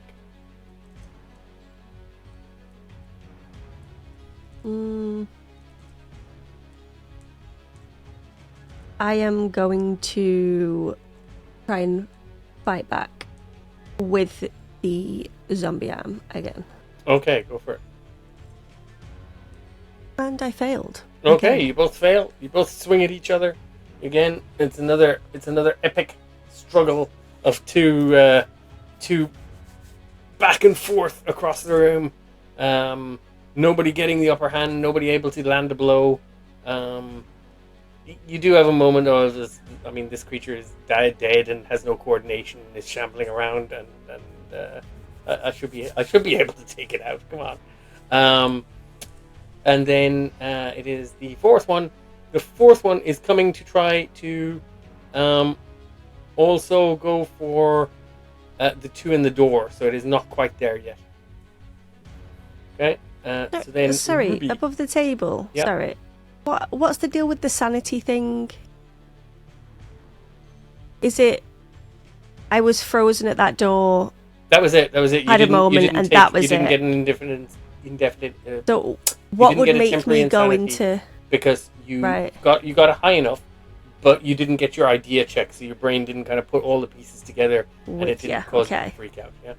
So the bit where you rolled the idea check and you failed, and I said that's a good thing. It's because that means you didn't fully comprehend the horror you What were actually receiving. went up with you? Okay. Yeah, Thank yeah. you. So you're not going. I'm not Libble. going. Doolally. Okay, Ruby, we're back to the top of the round.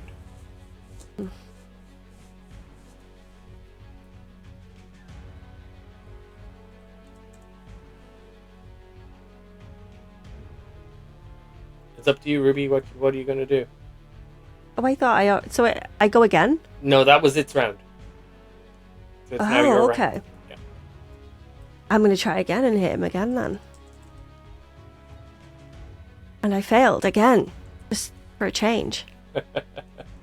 Okay, and it tries to fight back.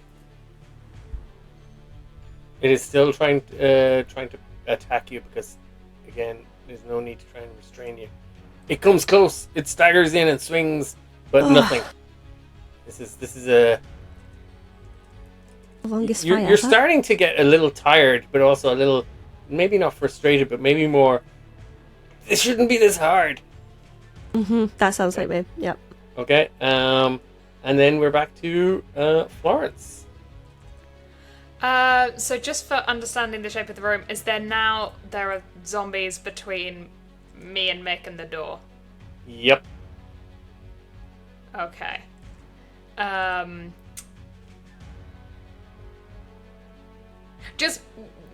You mentioned earlier there was a drum. Where is that? In the corner of the room. Which corner of the room? There. Actually, That there's another corner of set the over room. in this corner, but this corner is the one. Yep. Ooh, I feel like that's a interesting. magic thing that's either going to make this much, much better or much, much worse. Yep. Um, But we do Fuck have it, I'm paraffin. we do, but okay. There's the paraffin and it's already on them. So do I just want to get them out of the way and not risk? And there the are could be candles good, in the could be corner bad? of each room that are lit. Lantern. Oh! There's paraffin Lanterns, yes. lamps. Oh, That are I'm going lit. for the. I'm going for the lantern. I want to grab. You go run for one of Are the, they, like, the within- lanterns in one of the corners. Are they within like grabbing? You could dash over and grab one in this action, yeah. Yeah, I want to do that. Okay. Your friend tries to grab you to stop you. Wait, friend? No. Oh, he the succeeded as creature well. with one arm that was just fighting you. Sorry. Okay. My bad. Sorry. I thought you meant Mick. And it successfully grabs you. Because I was with Mick. Okay. It successfully grabs a hold of you. Now, it only has one arm, so it can't really do much with this grab, but you are restrained and you cannot get to the lantern this round. Okay? Okay. It's a shame. That was a nice try. Loveday, you are in the hall. The creature is fumbling and flailing at Valentine still. Valentine is kind of trying to fight back with a shotgun butt and trying to bash it, but the two of them are just kind of struggling back and forth. It's a bit lacking in finesse, maybe.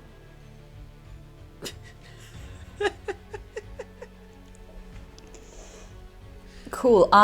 So, Oh, sorry. what would you do? No, go for it. I'm gonna say, Valentine, get back. Click, pulls lighter on, and just throw it at the creature. Can I get out of the way first? Give me a luck check, Loveday. Oh, God. Is Pool's lighter one of these newfangled Zippo type lighters that stays lit when it's ignited? Oh, that Or is a it good point. one of those flaky ones that just lights up and turns off when you let it go? Is there a I feel like in the 1920s, doesn't it? Aren't they always staying on? No, I don't think so. I thought they were all the old school ones. Is there some kind of check I can do on the lighter before I throw it? And you just light it, throw it, it goes out. You just Yeah. yeet a lighter at something. Like, I feel like I would try and click it on and would get a feel for, like, surely I've used lighters, so I will immediately know. Oh yeah, whether you'll it's know. a- But when you light it, you'll know. Okay.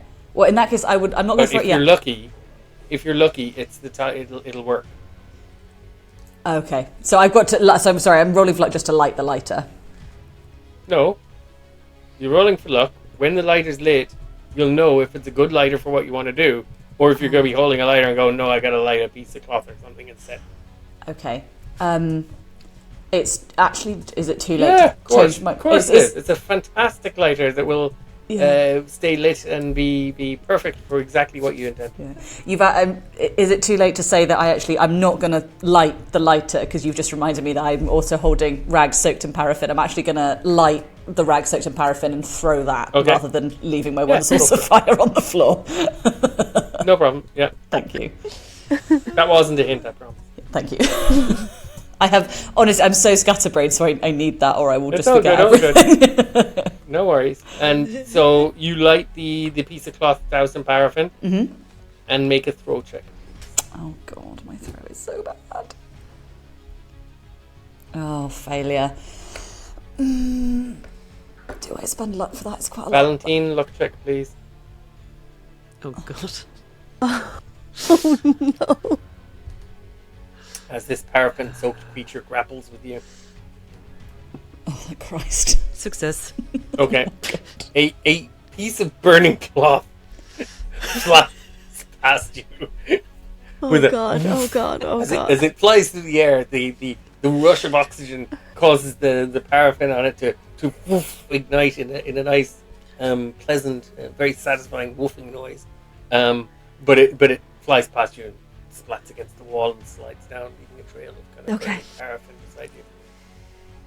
Now is not the time to be juggling flaming objects, Loveday. Pick it up! Get it on the creature! The Quick. creature on you, I'm Valentine, currently struggling. is going to take advantage of that moment of distraction to continue to try Yes. and grab you, to drag you into the room. Are you going to keep fighting back? Sorry, that's me. Yes. Sorry, Valentine. Yeah. Yes. So roll a brawl. Yes, please. Success. Yes. Okay, very good. So you hit it.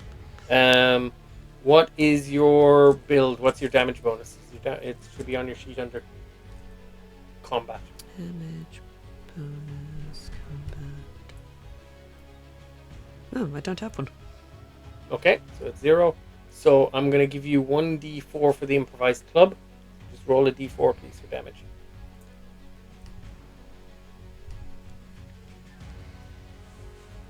One. Okay, you kind of bash at the creature with the butt of your gun. It doesn't seem to notice. It kind of shrugs it off. As you do, though, roll me a idea check, please, Valentine. And we will go. Oh, sorry, yeah, we'll go as it's now your turn. Oh, success. Okay. A significant amount of damage blew an arm off, and the creature didn't really react. You could keep going and take the arms off and legs off one by one. Might take a while. Or maybe you could go for the head. Ooh. Okay. If you So want wh- to so make where an aimed is- attack yeah. at the head, you're going to need to take a penalty dice on your attack. Or you could... Okay. Sorry. I'll give you this for free with that same intelligence check. Or there's a streak of burning paraffin on the wall beside this creature. You could try and shove it into the burning paraffin if you want. Yeah, I might try that instead. So I just... Okay, give me a brawl check, and you're just shoving it. So I'm going to give you a bonus dice on this because you're not Okay. trying to do anything clever with it. You're just pushing. And you guys will be pushing yourself back and forward. So hit bonus. Failure. Oh, bonus. 2? 27. 27. Is that a success? Yes. Yes. Okay. So you can't. It's holding on to your shotgun now, kind of trying to contest with you for it, and you just shove it backwards, and it slams into the wall. Doesn't do any damage. It looks at you like, what the heck? It's a zombie. It doesn't really have much facial expression, but it does kind of look unbothered by that. And then suddenly, Like his attitude. the fire rushes up its back, where it's covered in paraffin, and there's now a flaming creature, fully on fire, trying to grapple with you. Oh, it's not bothered by that. Oh no! It's also shrieking as it tries to. Oh, okay, it is. I was about to say, if they're immune to fire, our entire strategy has it is been burning. off. Okay. Okay, I might just try and grab my shotgun and just pull away from it. Okay. Like, I'm not going to try and attack it any further. I'm just going to let You can do that on your next course. And Okay. meanwhile, in the room, Ruby, the one on you, is going to continue to attack you. Valentine, by the way, as you had that idea about the head, I would allow a shout out if you wanted to kind of holler something while you were struggling with your creature. Okay, I might just yell into the room. There's no point in taking off their arm that doesn't do anything. Just go for the head. Go for the head! Go for the head! Shouts Valentine. Go for the head. Knock it off. So do I try and swing this arm a final time, hopefully, and over its You head? could swing for the Or head, can yeah, I if or you're can I fighting back, grab- or do you want to dodge? Can I grab my gun? Can I grab my gun? Oh, you or can is pull that out your gun. another... Yeah, you can pull out your gun. I will let you pull out the gun and get off a single shot. Okay. So I click With under the penalty firearms, handgun. Yeah, with a penalty dice, because you're doing this in a hurry, and you're being attacked. Yeah, okay.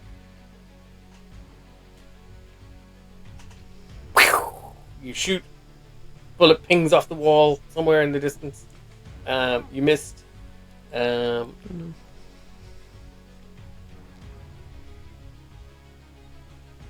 Apologies, Ruby. You get a penalty dice, but you have a bonus dice for being in point blank range anyway.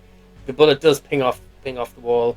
Okay. But you get your hit, so you roll your damage for your gun, and you shot it in the head. That's why you got the penalty dice, right?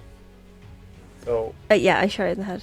combat gun, you've got 1d6 damage. Do I roll that now? Yeah. Please. 1. Okay. It reels back as you shoot it in the head. Do I have an action as well? Do I have movement even? Yes, you can do something there, yeah. Okay, so I still have a movement. Can I head towards the door where Loveday and Valentina stood? The creature is between you and there, so you could, but it's gonna get a free chance to try and grab you. Okay. So Can I move you could roll a towards the dodge check candle to in the- see if you get over to there. Could I move towards the candle, like the lantern in the corner of the In room? this corner, yeah, no problem, yeah. I'll do that. I'll head towards there. Okay. It lumbers after you. The fourth one is going to go for the doorway. Okay. And it reaches the door this round and it starts to scramble out the door past its friend toward you, Loveday. Top of the round, Ruby. You've just gone. Sorry, that was you. You were going for the lantern. I went with the lantern. So it is now Florence. So I'm stuck again with this thing, with his arm on me. I think I don't know that I've got enough hit points left that I want to go starting fights, so I may just try to do the strength thing again and try to just fight free of its grip again. Yep. Because I know that that's likely to work with my strength. Extreme success. Okay. You've broken free of it, right? Yep. Okay, great stuff. So you break free of it and get to the wall where you get a hold of the lantern. Can I use the lantern in this turn, or do we need to save that for the next turn? That'll be next turn. Yeah, okay. Fire! Okay. And I need to quickly change something here.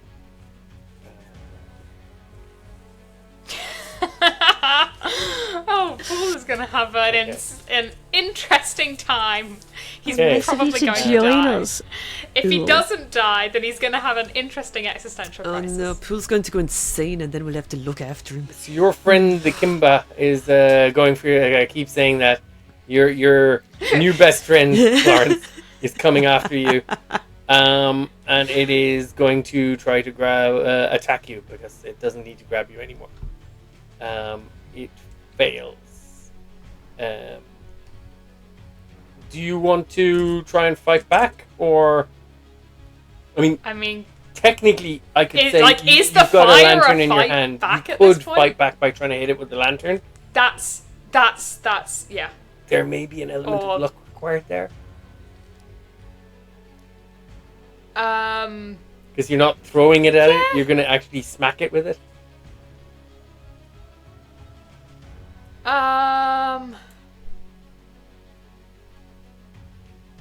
I mean, I'm not sure how likely I am to get in a situation where it's further away, so I think that's my only move. Okay, go for Unless I'm it. dodging. Give me a brawl check, please.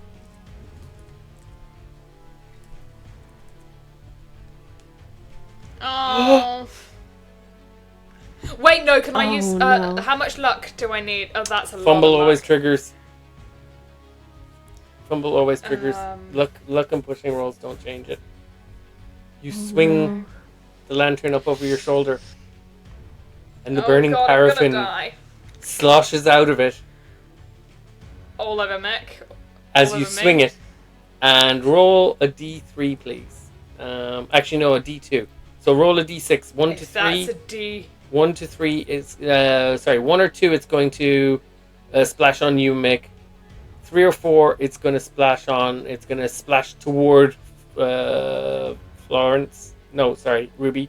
And 5, 6 it's going to splash toward Valentine. 4. Wait, I'm outside the room. Remind me You're what just that outside is? the door, yeah. I'm not saying it's going to hit you. There are zombies by you as well, so it could splash on you. 3, 4, so it splashes on you. Okay. Burning paraffin splashes out as you swing this lamp, and you get a spray of paraffin over you. I don't know if I'm gonna live through this one, It- guys. We it might have to stop preparing. Sprays over your body and over Mix, and does you 1 point of burning damage. But you are on fire. You might want to put the flames out.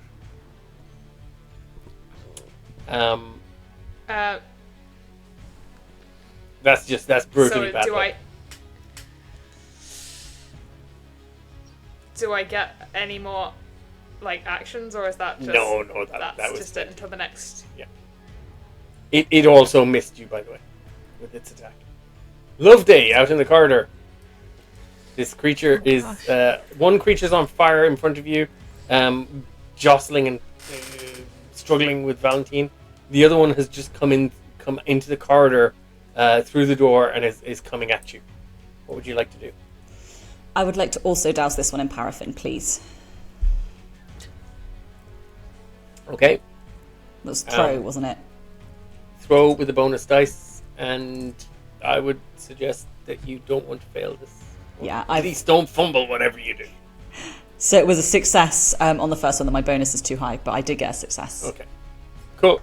So you douse it in paraffin as well. Yeah. Yeah. Okay. Is that the only action I'm allowed to take? Damn.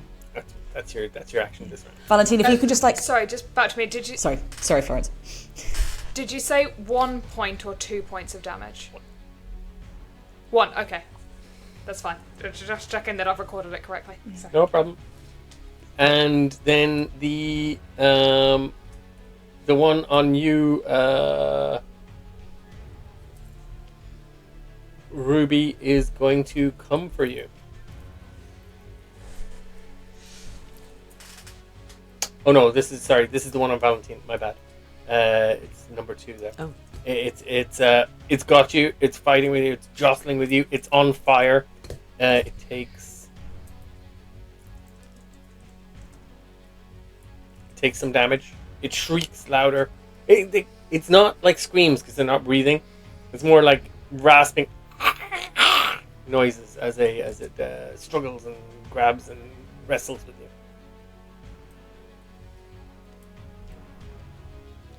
Zombies taking a long time to die. So, what would you like to do? So is it my go or is the zombies go? It's attacking you. Would you like to fight back or dodge? Oh, it's attacking me. Yeah. Might be time to attempt to dodge. Okay. Although my brawl is higher. It's up to you. It is trying to grab you again. Still only has one arm, Okay. but it seems intent on not letting you go. I may give dodge a go. Okay. Because I also don't want to accidentally go on fire. Yeah. Okay. Ugh, failure. It also fails to grab you though. So basically, you're still kind of shuffling and dodging around each other, lunging. It's lunging at you. You're shuffling away from it. It's rasping as it burns. Valentine, it is your action. Okay. Still kind of locked to it in a fiery grip with this thing, so I may attempt to dodge again. Okay, dodge again. Trying to dodge away from it. Is the idea of the dodge this time to get away from it? Yeah. Yeah. Okay, I'll give you a just trying bonus to, dice on that wrench myself because away. it's trying to get you into the room. So if you dodge into the room, it's probably not going to be quite as vigorous in its attempts. So you take a bonus dice. Okay.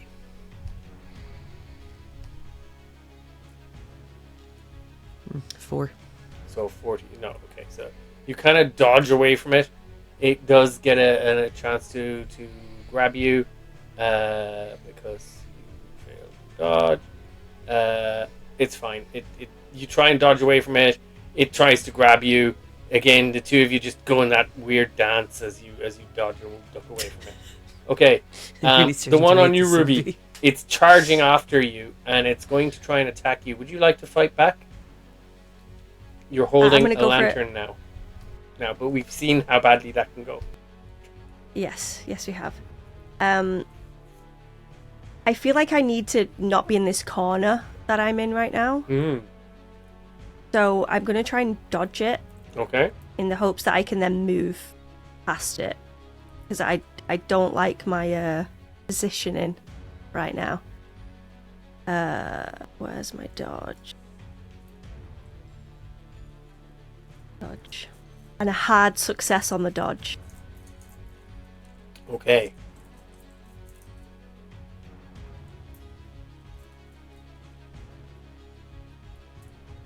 It misses you, so you dodge very gracefully out of its way. It stumbles and staggers into the corner, and you're now probably kind of out beside the well, shuffling away from it, keeping out of its way. Okay. Yeah, that sounds Lieutenant good to me. Poole opens fire. He is going to shoot the one that's coming from you, Loveday. The one that's already that you've just doused in fire, but you haven't lit yet. Right? Would I have had time? Would he have overheard Valentine shouting "aim for the head"? Would I have time to shout that at him? He before would have. fires? He would have heard. He would have. Yeah. Okay, and he's going to shoot it. He is firing 3 shots into it. So it's a penalty dice, a bonus dice for point blank range, and a penalty dice for firing 3 times. he's taking 3 shots at the head, each one with a penalty dice. Swear to God, if he fumbles. So he hits once in the head for 7 points of damage. I never doubted you, Lieutenant. Okay. It reels backward away from you. And then its turn. It is going to lunge to get past you to get to Pool. It's going to try and charge past you at Pool. And it's barging and trying to push you, so it's going to be strength versus strength, Loveday. Are you going to resist it, or are you going to let it push you out of the way? Can I do something a little tricky? Can I step aside to let it pass me, but flick the lighter on as it goes past, because I doused it in paraffin? And just try and press the lighter against it? Yeah, just catch it anywhere I can as it goes past. I'm not going to fight it, I'm just going to let it go. Phew. What, would that be luck? It is very strong, and it shoves at you. You bounced against the wall. It's only a regular success though, so it's not gonna really put you off your balance or knock you down or anything. So I will let you just make your choice of brawl if you think you're gonna get a good chance to stick the lighter into it, or luck if you're just flailing wildly at it. I'm just flailing wildly, I think. Okay. Hard success on the luck. Luck check. Gets it. Okay, it lights on fire. Roll a d6 for me, please. Was I too close to it? Oh, 6. Okay. And as it goes up in a great big gout of flame and takes 6 points of damage, I'd like you to roll a second luck check. Success. No problem. You do not get any of the paraffin on you. You do not hold the tank of paraffin too close to the woofing zombie, and it rasps and collapses down onto the ground and continues to burn as Pool shot it in the head and you set it on fire. It's down. Nice. Okay, so Ruby, are you going to throw? Because you're far enough away where am now I on that you'd be throwing the lantern, or you could step in and try and hit it with the lantern. But where am I on the map? Is it where I'm stood now? Yeah. Maybe a little further back than that. There. And it's in the corner of the room in front of you. Yeah, I'm just going to throw the lantern at it. Okay. Because I'm not going to end up damaging anyone else there, because I'm not near anybody else. Exactly. So give me a throw check with bonus dice, because you're right in beside it. It's almost impossible to miss. 0-6. Is that really bad? No, 0-6 is great. No, that's good. It's 2 points off a critical. Oh, even though it says 86 out of 20. That's 86, and then the 0 is the new 10s dice. Remember, it's a bonus. So right, okay. The 8. Yeah, the bonus is a little confusing. Okay, so you happy with that? Or do you want to spend 2 points of luck to get it? I'm very happy with that. Okay. So you get a hit, and we're going to give a d6 of burning damage as the lantern splashes paraffin all over it and ignites. So roll 1d6 for me, please. But what is with my rolls with that Initially, one? it just takes 1 point of damage, but it is on fire and it is covered in paraffin and it's starting to burn. Okay? Okay. Florence. Florence is currently on fire, so Florence is going to stop, drop, and roll. And with Mick? Well, without, just smashing him, in a way that... You're going to put him down so that the fire on him goes out, and then kind of roll yourself over to put the fire out on you. Okay.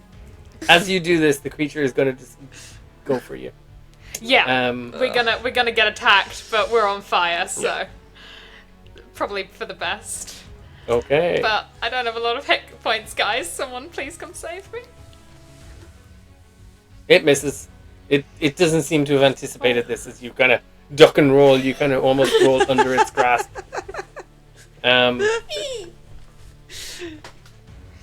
Then the one on Valentine follows you into the room, but it takes another 1d6 points of damage from being on fire.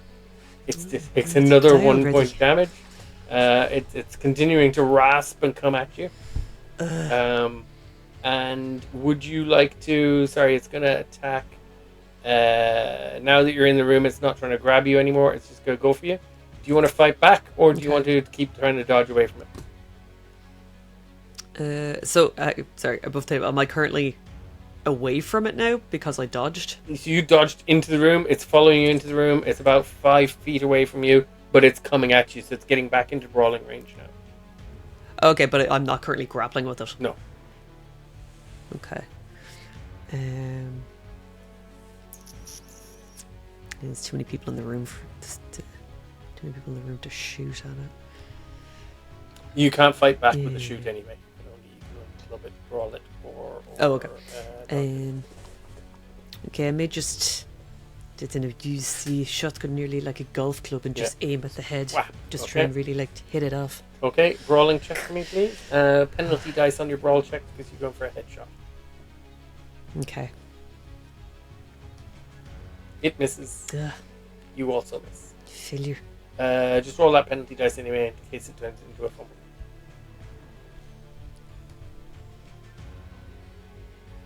No. Okay. So you swing the shotgun like a club, and it just staggers toward you, still on fire. It doesn't hit you, doesn't manage to get a grip of you, but it is kind of a terrifying sight, this thing burning and flailing at you while it's on fire. Loveday, back to you. So there's one behind me on fire on the stairs, down, out for the count. Cool. One between you and Poole on the stairs, and the other has just chased Valentine back into the room. Cool. I'm going to chase it into the room in turn, if that's okay. Follow it in. I'd like to stop in the doorway and just kind of scan, because I haven't seen inside the room, so I don't know what monsters are still standing. There's one coming at Ruby over on the far side of the room, on fire. There's another one going for Florence, who is on the ground rolling around trying to put out fire that's on her. There's a discarded lantern on the floor beside her, currently still burning. There's a pool of burning paraffin forming around it, which could be interesting later. And there is Valentine toe to toe with this creature that just chased her into the room, about to go at another round of Mortal Kombat. What would you like to do? Oh, God. This is such a moral dilemma for Loveday, because Florence obviously needs the help, but my instinct would be to help Ruby, because that's my best friend. So I think... I'm the man to die for him! I've got 2 hit points over here! And as the player... I'm going to die! As a player, I know that, but I think Loveday would do a full scan and be like, does Ruby, have you still got the lantern? I'm betrayed. No, I yeeted the lantern at the... Yeah, Ruby is standing there, Fire! pretty much She's unarmed. gonna be fine! I'm unarmed. Oh, God. She's and in gonna danger. be fine, it's on fire! Oh, God. Did I make it worse and just go, help me? You do notice as well, by the way, that Mick is unconscious on the ground. Is Mick next to Florence? He's in the pool of fire? Yeah. No, he is next to Florence on the ground. He's currently steaming as if fire's just been put out. Okay. And the spreading pool of paraffin is right beside him. I'm just going to shout, Loveday, set that one on fire. Yeah. So I think, oh God, it's such a betrayal. Whoever I choose, this is like Sophie's choice. I think because Florence and Mick are clearly in so much danger. Ruby, I'm going to shout, Ruby! You've got this. You're amazing. You're so strong. I'm going to turn around. I'm going to say, Paul, and you help my best friend. One essay later, we'll move on to the next person's turn. I'm going to run towards Florence and Mick, but I'm going to turn and shout, Paul, you saved my best friend or I'm going to kill you. There's a lot of shouting. A lot of shouting. I'm just running and shouting. A lot of shouting going on. Cool. And I'm going to go for the Actually, I feel like I probably just need to like shove Florence and Mick as hard as I can away from the fire. I just like that is. They're on the ground. They're on the ground.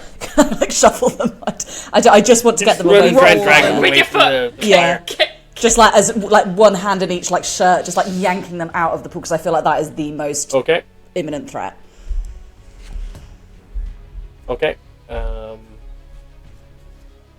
Then Valentine, your critter goes for you. Oh, good. Yeah, it's going to try to tiresome attack you. It's not going to grab you. It probably should, technically. Are you fighting back or dodging? I would probably fight back because it's just going to keep coming. Okay, go for it. Brawl. Are you going for the head again, I assume? Oh! Go for the head. Yeah, okay. Go Huge on, success. Gail. So roll the bonus again. Oh, finally. Go, Valentine. Rolling the bonus. Sorry, penalty for this one because it's a headshot. So that's a God damn it. 71.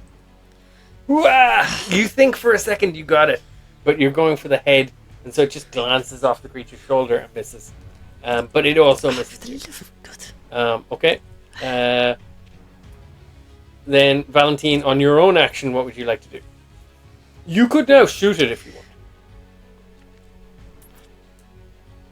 Is there anyone in the blast zone? No, but it's. Oh, sorry. Loveday has one over here. Because I assume that my zombie is near the well. Yours is directly in front of you, between you and the door. Oh, between me and the door. Yeah. Okay, I may as well try and shoot it because it just won't die. Okay. Okay. Oh, Sorry. Oh, I should go under the... What? Oh, good. kills Hurry me. up. I'm gonna shoot. No, that's on his turn. I'm You just moved it. moving him. All good. Oh, okay. We were so ready I haven't to rolled believe yet. you were being evil there. We all went, nah. No, I would have said if he was actually there. Okay. So hard. give us the firearms. Okay, give us alright. the shotgun. Click the shotgun on your character sheet. So, sorry, but going into the combat Yep. tab this time. Okay. Success. Success. But you were shooting for the head, right? Or is this just a shot?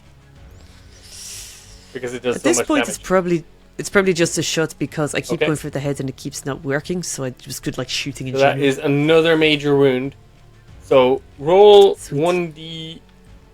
1d4 for me, please. D4. Okay, a 4 is the head, a 1 is the arm, and Wow, then 2 4. and 3 are the legs. I got 4. 4? Alright, you just fire off the second shot cartridge. You blow the creature's head off. It sprawls down to the ground, and buckshot scatters the doorway. A moment before Poole appears in the doorway and immediately throws himself back out of the way. What the hell is going on here? He is now That's how we wielding do his it in shotgun. France. You see that he now has his shotgun in hand. See, I told you shotguns are useful, Lieutenant. Okay. Didn't believe and me. I hope then, you brought more ammo because I'm gone. I'm out. and then we have the one on Ruby is going to go for you, Ruby, but first it takes 1d6 from being on fire. Please be a lot. Please be a lot. Another 1 point of damage. And it comes for you, and it's going to try and grab you and give you a nice hug with all the flames. Oh, nice. Oh no! It grabs you. It grabs me. It It grabs me. just lunges for you, grabs you, grapples you, and draws you into a bear hug. And roll 1d6, please, Ruby. You're going to take half damage this round. If you stay in its grip, it's going to get you 2. taking full damage. So you get 1 point of fire damage. As the Okay, where's flames my on this damage? creature start transferring onto your clothes. It's hit points. Okay, so you said 1 on that, 1. right? -1 to your hit points. And Okay. now it is... Sorry. Hold on. You actually get a chance to fight back or dodge there. My bad. Before you take the damage. Oh, right. Yeah, I was about to say. I gotta remember to Did keep you prompting not you. get a Like dodge? you always, if someone's sorry, I'm a attacking you noob. with fists, or you always. If have someone's to coming at you with dodge. fire, you dodge. Well, I mean, fighting back, probably you're still gonna get on fire, so probably dodge. What's the difference between the brawl and the strength? So don't worry about the strength. Strength is only if you're trying to break free of a grip. Brawl is if okay. you're actually fighting. So strength gonna is for dodge. doing things like lifting things or pushing things. Fighting is actually skill fighting. So I Can I would say use luck dodge on is that? probably your best bet. No, but you didn't dodge. I see you take that 1 point of damage. But can I use luck or no? Oh, you can. You can use luck. But and with a draw, you'll succeed. So yes, if you spend 3 points of luck, you do. Yeah. You get out. You Spend 3. dodge it. Yeah, I'm spending 3. Good work. Good work. Okay. I dodged. So A you bullet. don't take that 1 point of A damage. zombie. Quick rewind, Yeah. retcon. GM messed up. It lunges at you. It grabs at you. You see a future kind of in your mind as Flash you dodge before out of the my way. eyes. Oh, And it were really fire boring. burning, and you lunge, leap out of the way. Poole does then swing into the room with a shotgun at the ready. He sees the one standing Better over not Florence fumble. and Valentine. Florence and Micheál and Loveday, and he's going to try to shoot it with a shotgun. Good. Thank you, Boo. Does not have an amazing. Well, thank you if you succeed and don't shoot me. Yes. Yes. I don't know what. I may take that back. Let's see. Let's see how he does.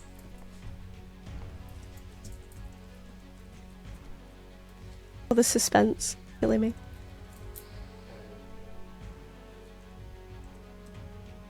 Just making sure I have this dead right because I don't want to make a mistake. Shotgun now, and he is shooting for. He's not going to shoot for the head. He figures a shotgun is enough to take it out. Oh my god. Okay. He misses. It is not a fumble. And he made sure to move to an angle where he could shoot at it without getting any of you in risk of being shot. So, yeah, he just does not take it out. Over to Ruby. Ruby, what are you doing with your new best dancing partner?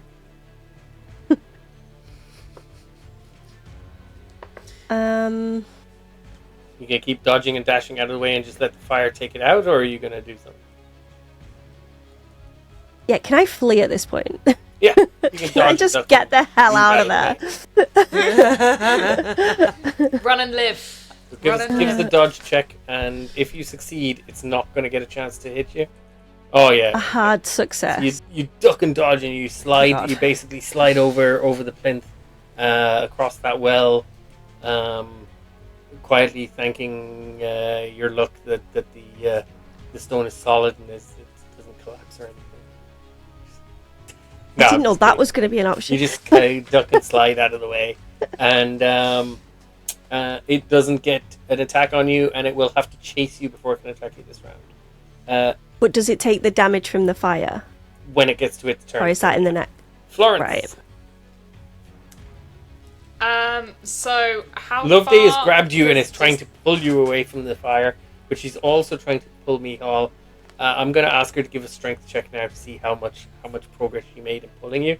That'll give you an idea of how far you are from this spreading pool of paraffin. Oh, Success. She didn't make a huge amount of distance, but she definitely moved you away from the fire a little bit. Right, so, I mean, the fire is still a fire, and I am stronger than Loveday, so I'm probably going to continue the effort of trying to move. So you just kind of move over onto your side and start pushing Micheál in front of you. Okay. And so the three of you kind of getting me scramble away away from across the- the room, away from the We, pool of we, fire. we want to get away from the fire, Yeah. because Just fire. kick Micheál. Kick him. He's unconscious. Just kick him out of the way. Okay. And then the creature that had been coming for you, Florence, is still going to go for you. These are creatures Yeah. of single-minded persistence. and it is going to attack you. And as you kind of shunt and shuffle across the floor, it slams a fist down and just narrowly misses you. Okay. Loveday. You see that Florence is now actively pushing Micheál out of the way. This creature is still attacking her. What would you like to do? Have we set this one on fire yet, or is it still non-flammable? Do I have any paraffin left? There's about a half a can left. This is one of the big gallon cans. Because I can't see where it is in relation to us. If I were to try and spray There it is again. a pool. There is a pool of paraffin on the floor, kind of behind it. Can I soak another rag and throw that at the pool of paraffin that's on the floor, please? Oh, sorry. It's a burning pool of paraffin on the floor. Oh. Can I try to kick it into the pool of paraffin? Yeah, you can give it a shove. I'll give you the same as I did for Valentine. It's just a shove, so I'll give you a brawl check, but with a bonus dice. Okay, thank you. Okay, brawl check, bonus dice. Sorry, bear with me. Oh god. I've closed my chat and now Roll20's opening everything. I can't see whether I've succeeded. Go away. That was a 62. Yeah. Sorry, it's just completely So, collapsed. hit your for me. bonus.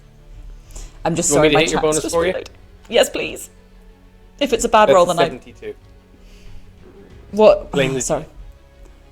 Yeah, can I re-roll? No. Sorry, I'm just going to check. 72, and it was a brawl check. Yeah. That's So it's way too much. 62 out of 25, 72 out of 25, both misses. So you kind of get up to it and you start pushing it, and it just stands there like a rock.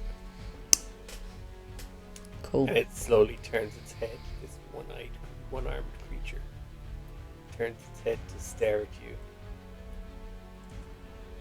Oh, I You have a funny feeling that on its turn, it's coming after you now. Valentine. There's one left. There were two left in here. One is now toe-to-toe with Loveday, and the other is over on fire, starting to chase Ruby around the place. Okay, so Ruby is not in immediate danger, and that thing's on fire, so it's okay. Probably going to go ahead. So what? I'm assuming I saw what Loveday was trying to do, trying to push it into the fire. So I might just run over and try and do it. Add your strength to it, and you just start pushing at it. Okay. Yes.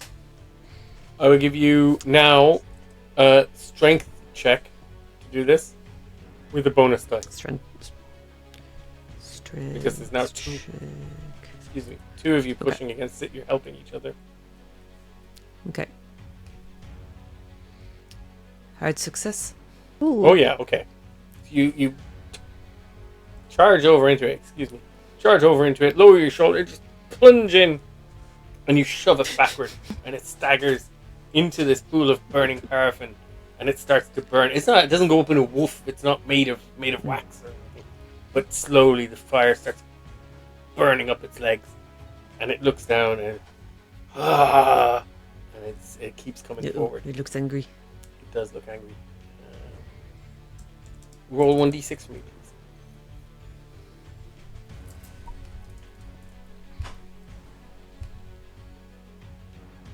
Four. Okay. And the one coming after you, Ruby, is going to take damage. It takes 2 points of damage and continues after you.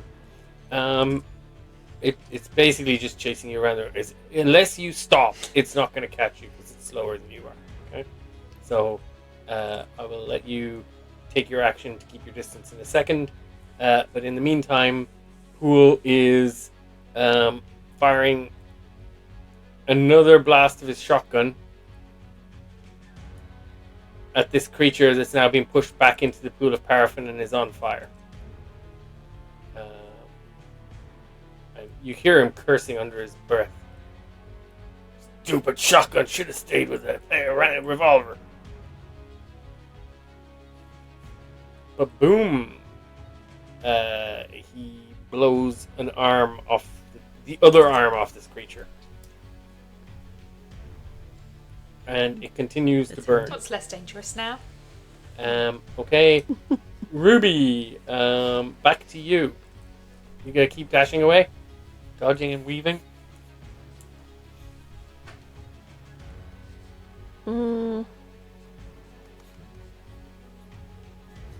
Yeah, I'm going to try and head towards the door.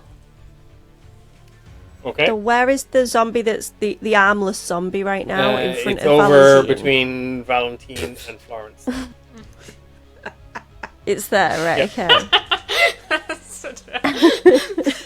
The armless zombie. The that is armless on zombie. fire. There's That one's one. armless. You don't have to worry about it. It's armless. It's not gonna do anything.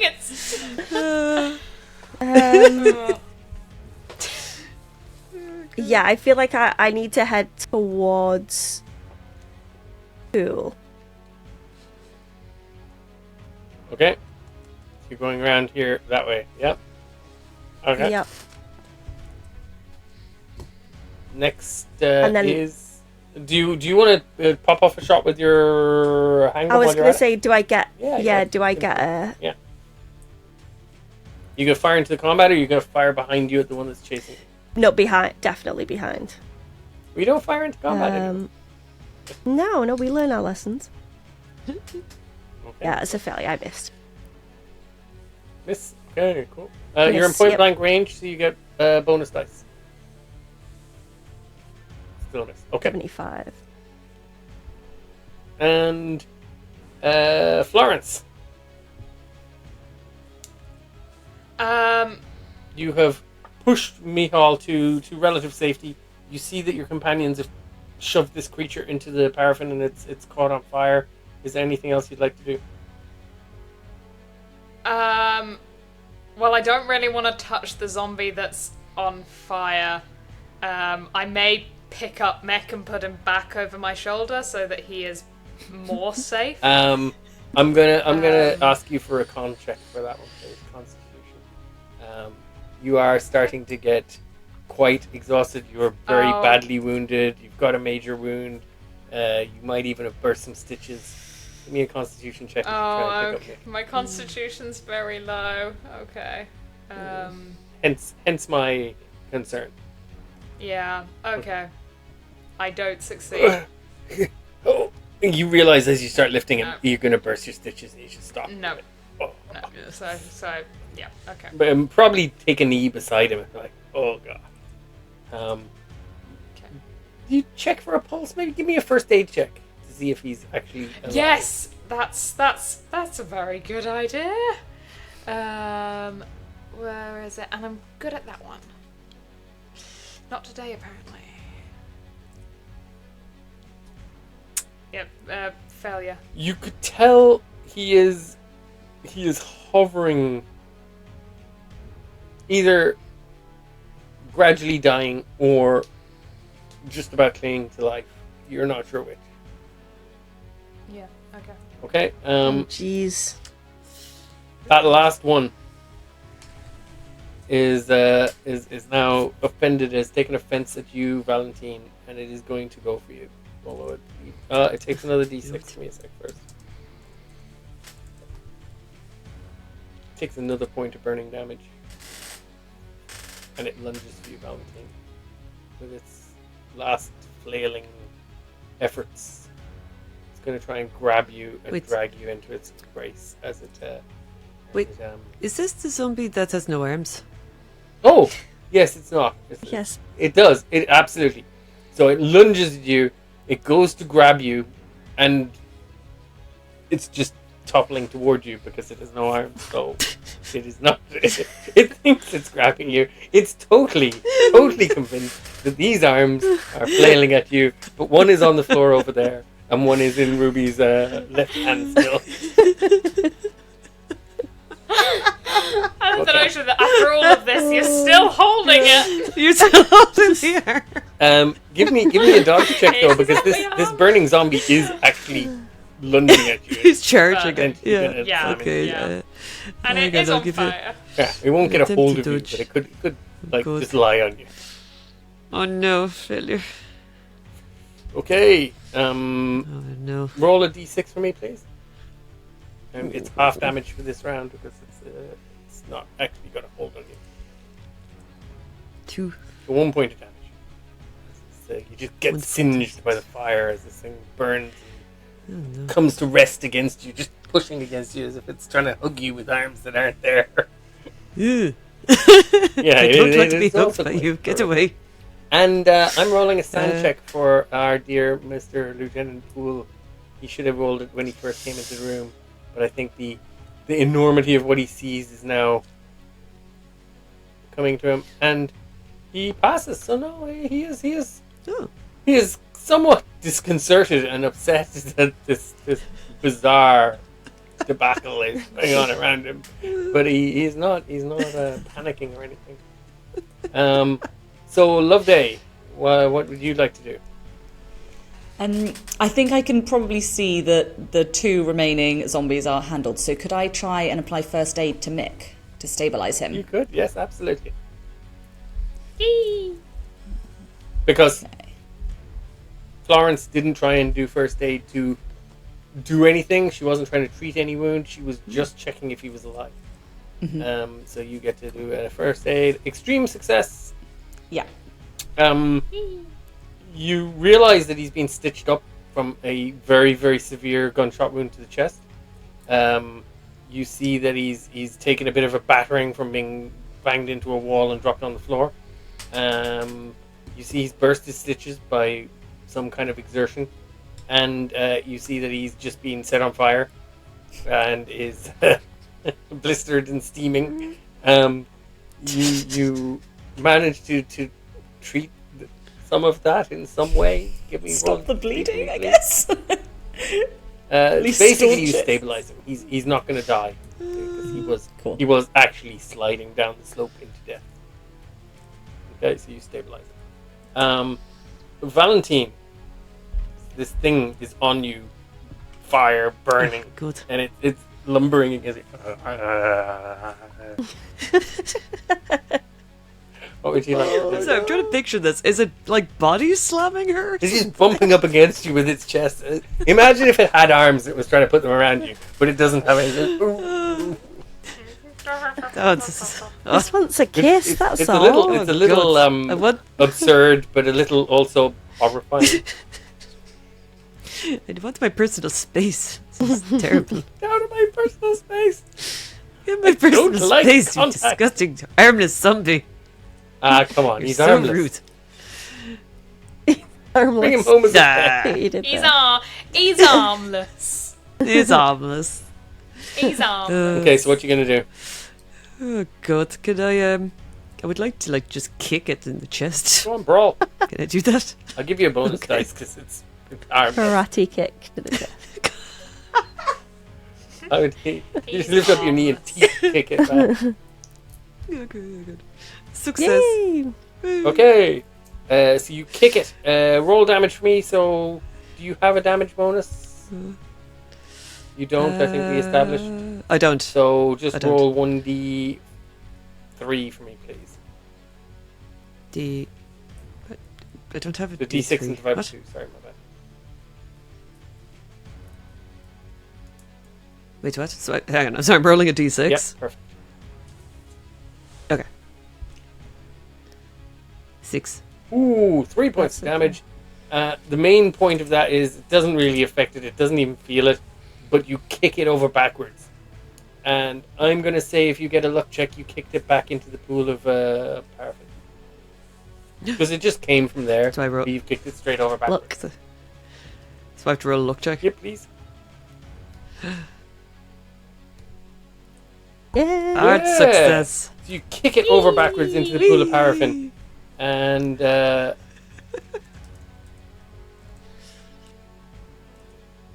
it takes more burning damage.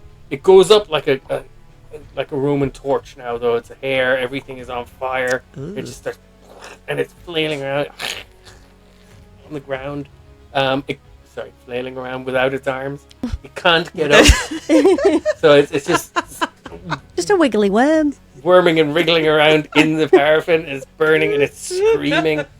I'm going to ask anybody who's looking at it to give me a sand check, please, because this is pretty Oh, horrific. no. Okay. Are we looking at it, or are we still looking at Mick? Or are we I'm just going to looking say at the it 'cause two it's you're there looking and at. it's Okay, happening? I'll give you that. And We were. And Ruby is actually We were looking doing at first aid. Ruby is actually looking at the one that's attacking her. Her own horror. Valentine, I you rolled don't a lose any success. sand. Lieutenant Yeah, I love watching Poole, it burn. Lieutenant Poole is very much looking at it. Yes, burn. This is it. This might be the thing that breaks him. No, he's fine. He's, just another body to him. Unfazed. Mine like by a it. steel trap, that man. All okay. There's nothing going on up there.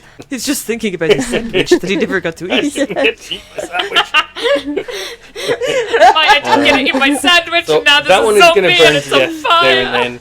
So let's go back to the one on Loveday. Sorry, Ruby, because that's the last one. It continues to kind of shamble across the room after you, Ruby. And as you go toward the door, you realize you're leading it toward your friends. And it continues to follow you.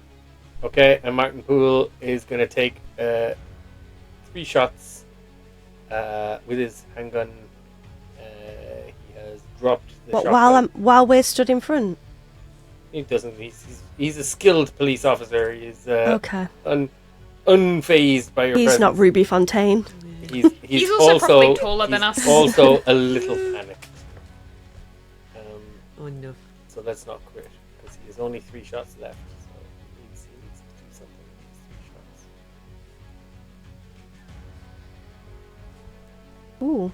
And he is rolling penalty dice on the 2 successes because, in fact, all 3 because they were headshots. It's a miss. That is a hit, but it's not a extreme because this is a penalty dice, not a bonus dice. And that one is a hit, so he gets 2 hits. So he does 8, and 8 is okay. So he shoots it twice in the head, and it goes down. Oh.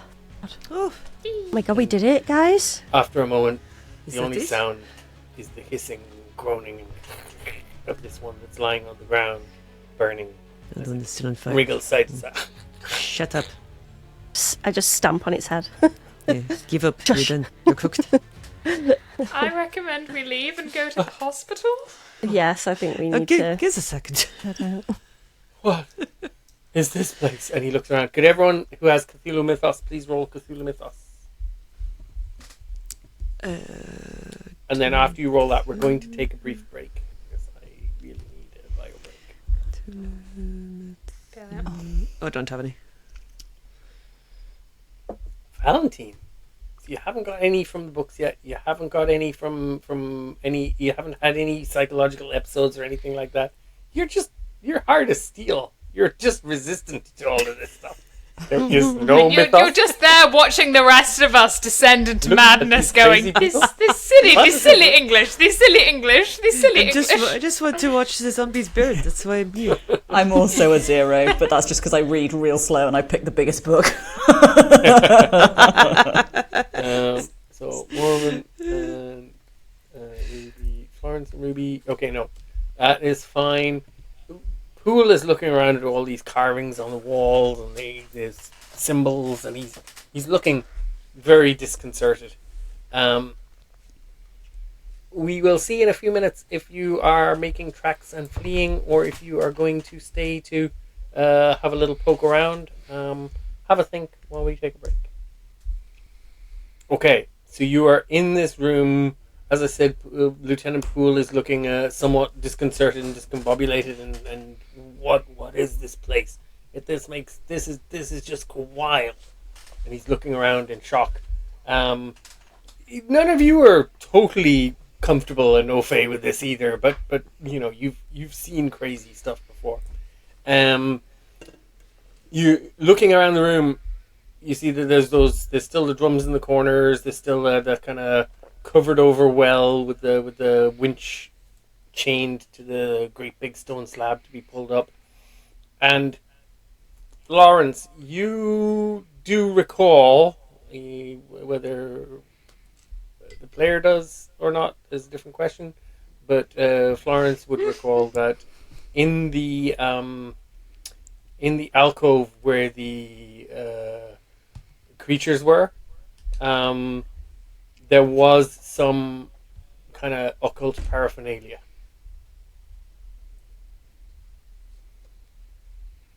So, sorry, in the room. In the alcove where the creatures were, where you were in the crate. Oh, sorry, I didn't know what the word alcove meant. Little side okay. Space. Little side bit, yeah, I get now.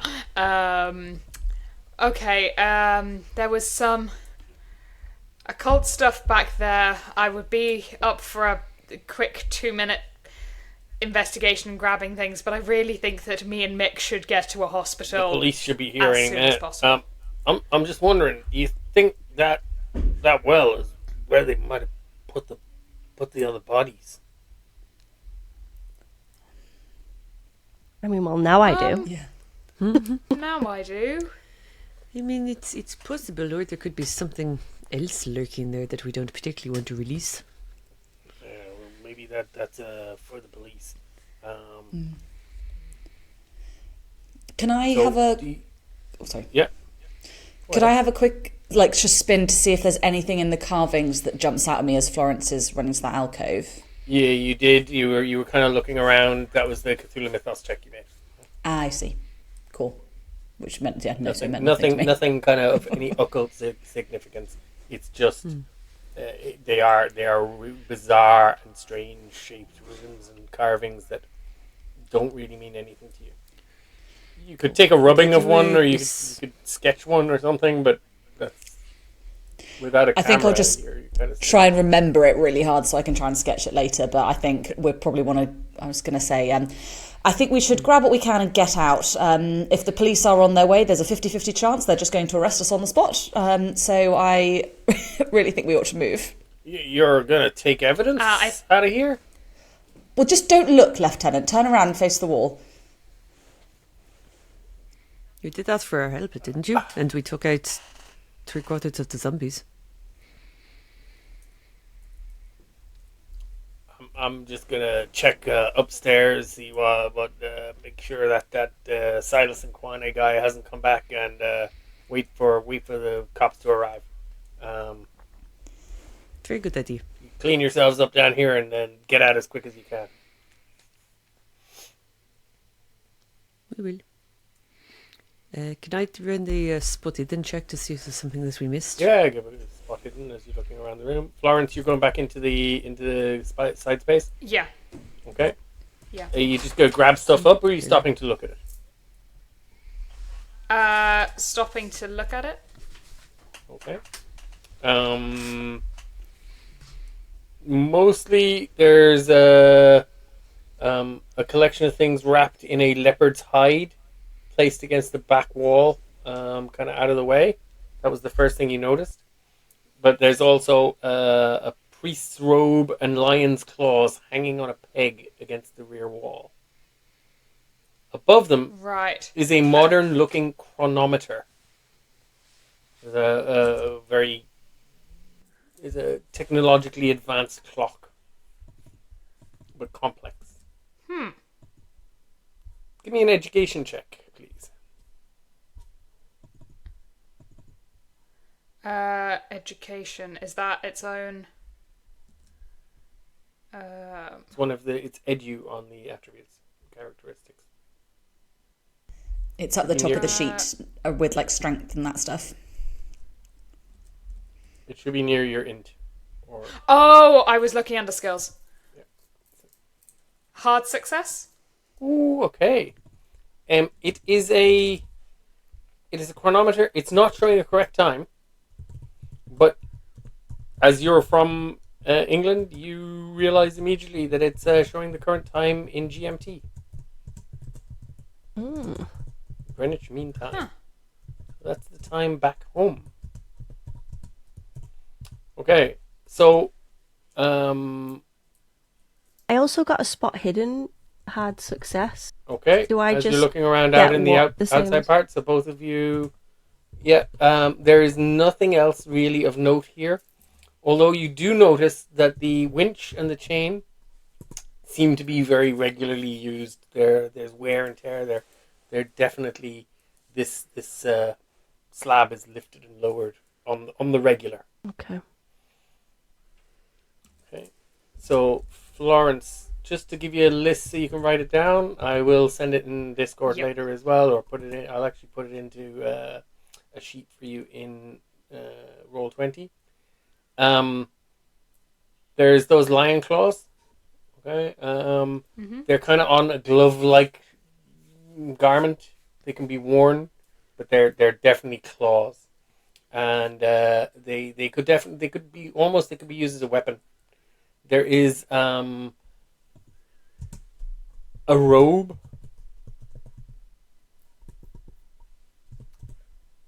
It's a long feathered shawl of shimmering color. Give me a science, zoology, or natural world check, please. Yeah, I've only got a 10. It's not gonna. No. Yeah. Okay. Failure. Okay. So the lion's claw, the priest's robe, and then there is also a large mask. Okay. It's a carved wooden African mask. It's kind of strangely shaped. It's designed to sit on top of your head, right? There's a basket-like reed of feather and fabric collar that comes down over your face. And sitting up above, there's 4 hideous faces carved out of wood that stare out in all directions above your head. Okay. We've seen them before, right? Don't go putting that mask on, Florence. No, I definitely was not planning it. Do you want to give me a Cthulhu Mythos check, please, Florence?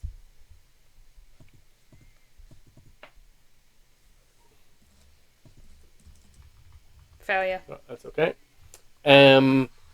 You could roll Natural World again if you want as well. It's only a cursory examination, but you can have a quick glance. Okay. Yeah. And then there is the what's it called? The leopard skin wrapped around a bunch of other things. Are you going to unroll it and look at it, or are you just going to take it with you? I think just take it with. I think there's been enough time looking, and we probably want to be out of there. There is also the very modern chronometer on the wall. Do you want to leave that? I mean, how much can I carry? Can I take that as well? Would I be able to carry that? Probably you could always hand it off to someone else, but I don't know if you see any value or use in having it. Like it's a naval clock, if you know what I mean. Yeah, I think the notion of I've recognised that that's British time is useful information, but I assume that it will also be British time at other times of day. So okay, and the last thing in this room is a locked cash box. Oh, and he has a key. So I reckon that yes, I mean I may try to hand that to someone else. Okay, you gonna take it with you though? Yeah, is okay. As you come out with it, Poole goes, no, that stays here. That if there's cash, it's cash, and that's just theft. But okay. If there's any other valuables in there, we might be able to identify them. Do you want to look? Maybe just put it on the shelf, and then when the police are here, we'll discover it together. Okay. So. And then he continues to turn a blind eye and watch up the stairs. Mm-hmm. Come on, get out. Yep, get out. Okay, we're going. Can I just, while Florence is just digging through the stuff quickly, Can I have a quick look at this winch situation and see if it's something that we could break in the very short time that we have? I don't want to use it. Not with, unless you've got a good mechanical repair skill, unlikely. No, okay. I was thinking if we could just like bash it, then we could at least slow down whatever they're trying to do. But that's fine. I think let's just get out of here then. Okay. Who's carrying Micheál? I am not very strong. Guess so. Actually, how Could strong a couple of us do it together? Yeah. Yeah, I can attempt. I'm middling strong, so I'll give you a hand. You can take underarms and vital Okay, legs, and off you go up the stairs. Yeah, we just hoist Okay. him. So you make tracks quickly up the stairs. You kind of dash out into the courtyard, and you hear shouts coming down the alleyway. Through the pawn shop. Through the pawn shop, quickly. Yeah, quickly into the pawn shop. Go. You duck into the pawn shop and wait, or go running out the other side. I think check first. Oh, I'm also going to grab the things that I dropped earlier when I ran back to Paul. Okay, We're going past, including the ledger, or are you leaving the ledger for Paul?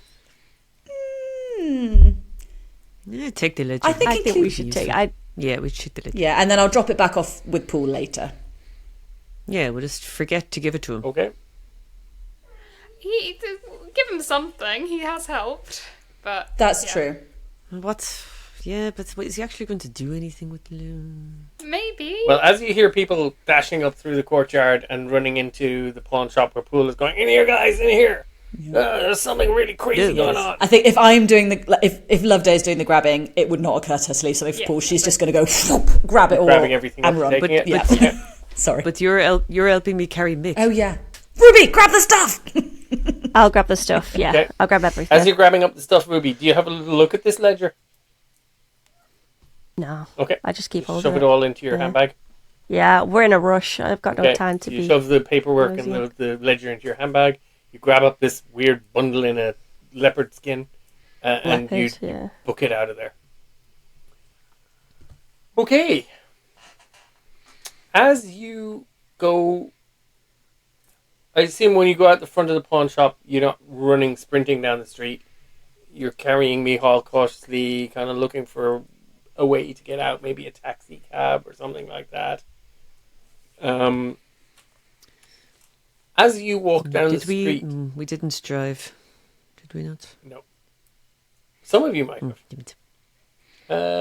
We came with Pool. So yeah, you guys came with Pool. No, you didn't drive. You came in his car. As you're moving down the street through Harlem, away from the Juju House,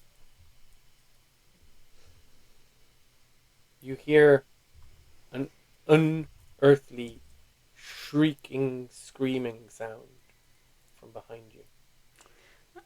Oh, No, right. we're dead. No. Okay. I'm dead.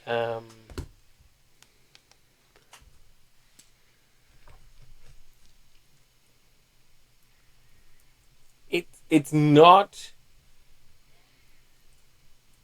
It's unnerving. It makes you feel with a great kind of feeling of woe and almost a bit of fear. But it's not enough to provoke a sanity roll yet. Right?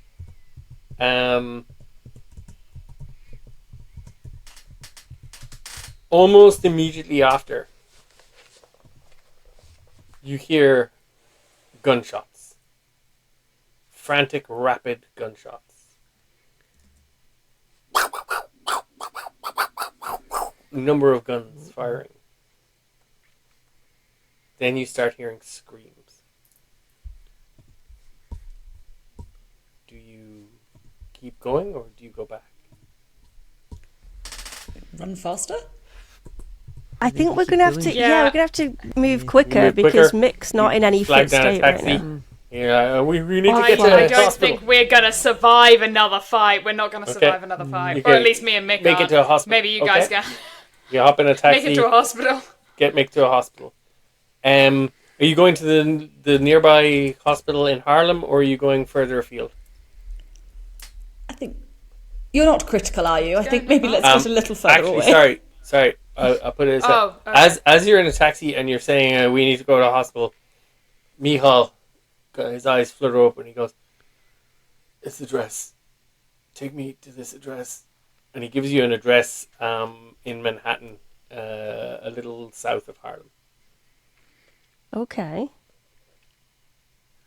Okay, we go there, I guess.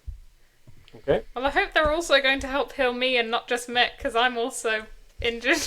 But You'll be looked after, I'm So sure. you pull up in your taxi outside this lovely brownstone building. Very nondescript front. Just Is this like a church building or something? it looks old and possibly made with a lot of money invested, so that's possible. But then again, the fronts of most of the buildings on this street are similarly kind of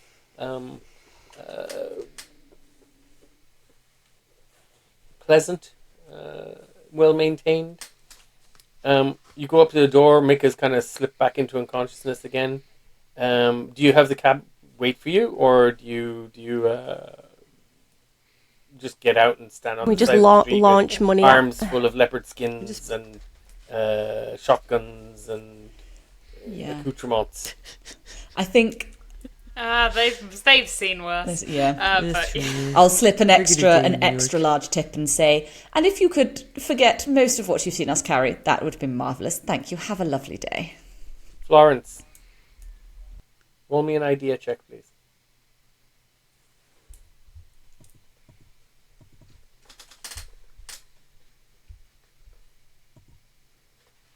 That's intelligence, yeah.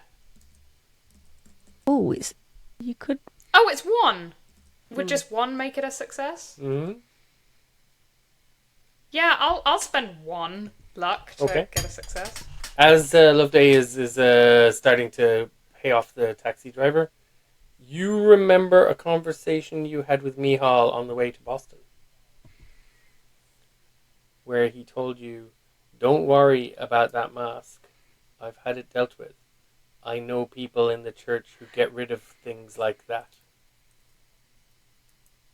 Right. Yeah, I had sort of already guessed that that's where we were going. And they get rid of we're going things to- of occult significance. Oh, so we're giving the occult things. Yeah, actually, that's not a bad plan. That's not a bad plan. Let's give away these dangerous items to people who are hopefully the good guys, who will shoo them away and make sure that they can't be used. Well, which Are items you do you want to give saying away? Surely not all are of you them. saying that to your companions, or are you just making that decision? Oh, well, I guess that's. I guess that's out loud. Yeah, that the Mick said that these people can take care of occult items. That they're part of the church, and that is a possibility of what we can do with these. These seem like quite dangerous occult items, and if there are these people who Mick seems to trust, who can make sure that they can't be used for whatever purposes the cultists were using them for, I'm not against that option. But Then Valentine, that goes straight to what you we were can- saying. What are they going to let you? Well, which items are you proposing? Like, surely we need some of this to figure out what is going on. We can't just hand everything over to the church. They're not going to tell us anything. Oh, well, we could have a look at what we have. I mean, the priority Right, will that be in all, the Miss, current moment. You taking the rest of your stuff, and can I go? Maybe a quick trip back to the hotel to just look through what we've got, and then I'm in we favour do of at that. least giving them the mask. I must say we have a bad track record with masks, and I'd prefer it wasn't anywhere near any of us. But I do think we ought to have a I'm look in first. favour of medical attention Do you- and pretty immediate medical attention. So are we splitting Well, up? Are you what- guys so gonna this- leave yeah. Ruby here? Florence here, and you guys go back to the hotel to have a quick rummage through the things. I think that would work. That might work, yes. Yeah. Florence and Mick stay here. I don't think we can just give all this stuff. We need to check what we have first. Maybe we leave Florence and Mick here with the mask, so they've got something to give to the church, and we'll take the rest back and have a look. I can't see anything about this mask that we would want to know more about. Frankly, I'm not putting it on. So, but do we know that this is a church building, or is there some kind of medical attention? That's Florence making a possible guess. Here? I don't just want. That was Florence making a guess. Oh yeah. Now, Florence, do you know that this is the right address for this place, or is this some kind of... I think Mick has passed out again, so he's not telling us. This was my best deduction, that Mick had mentioned this place, and so I assume that is where he's sent us. That may be incorrect. That was an educated guess based on what he'd told me before. But also, Maybe if the guy is maybe bleeding somebody out should and knock on tells the you door. with his halfway Yeah. dying breath to come here, you're going to guess that maybe he thinks he could be taken care of here. they Now, can probably whether get he's you right medical or not is a attention. different conversation. Oh, God. I was right, is and that's a Mick. different conversation, but I think that a maybe is better than just nothing right now, and both of us need medical Okay. attention. So you leave Florence on the side of the road with Micheál, get back in the taxi. Florence takes the mask and manage to kind of child carry Micheál up in her arms to the door of this building as her friends pull off in the taxi. I think we would wait until she Cabby was kind in of the looking out building. the window. I think we would help her get Mick up the stairs and then ring the doorbell and run away. Yeah. Okay, you help her carry Micheál up, and she. I'd like to see someone's face. There's no ringer. There's just a Yeah. big knocker. It's a tack, tack, tack, tack. And do you guys wait there to see who comes to the door, or do you go back to the cab and wait and drive away when you see Florence is safe? Or is there Wait in any? the cab, I think. I'd might like. I'd like to. Talk I'd me like to see through a this face. because I'm not Yeah. going to make it up for you. Okay. Okay, so I'll say Loveday, Ruby, you stay in the car with all the accoutrements that we've gathered, and I will wait at the door with Florence and Micheál to make sure that this is the right place and that Micheál was not just delirious and pointed us somewhere else. The heavy wooden door swings open, Valentine, as you and Florence stand there with Micheál in arms. It's a woman. She's dressed in a pinafore and apron. She's got some flour on her hands up to her elbows. She gives you a strange look. And then sees Micheál badly injured. Oh. That's Father O'Sullivan, isn't it? Yes. We said Feather Sullivan. Bob! Get 2 people, please. Need 2 people. Set of hands. Come on. We'll take him. That's, Can I ask who you are? Because he told us to take him to this address and I have no idea. Is that your taxi? You can get him straight back in the taxi with you if you like. That didn't answer my question. She begins to close the door. It was a little confusing. Oh, no, come on. I assume that you will take care of him and that you're Of course. We will take care of Father O'Sullivan. lunatics. And 2 guys come not out and anyone kind of else who may take need. Father O'Sullivan out of your arms and start trying to bring him in. This is Father O'Sullivan's close personal friend, Florence Harper. She's also a little bit injured. Could is it possible they stay together? No, I'm afraid not. Okay, I guess we take this mask and we leave, Florence. Is that something you'd like to leave here with Father O'Sullivan?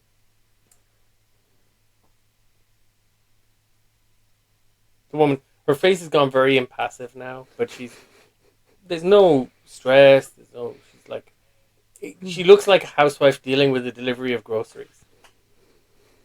I must say your poker face is admirable. Thank Well, you. that might depend on whether or not I can get some medical attention. Unfortunately, we're not a public hospital now. But you are part of the church, no? Surely you're there to help people. Seems Father O'Sullivan needs to learn a little bit of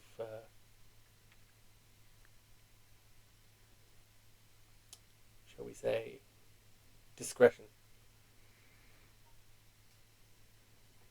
I don't see what that should be. Sure, she's there to help people. Here we are, asking for help. Sure. She points to you, Florence. You can come on in. Wait, sorry, who did she point at? You, Florence. And she beckoned and said, you can come on in then. Okay. Give me a psychology check, please, Florence. Oh, is she gonna kill me or something? We went through so much. I just want to live. Okay, success. She's probably just going to drug you. You don't like how she said that. Okay. Maybe we just go to the public hospital. You seem like you're not going to hurt our friend, and he trusted you. Of course. So maybe we should just leave now. Was that something you wanted to leave with the father or not?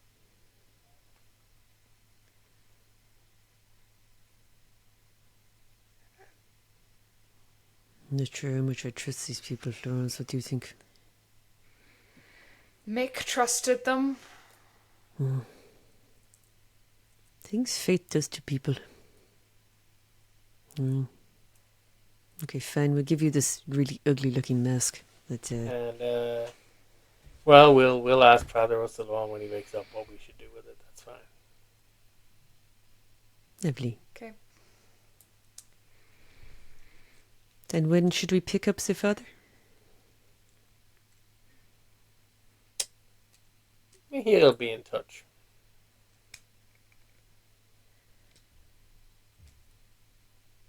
Okay. Good evening I say now. we go to the hospital now.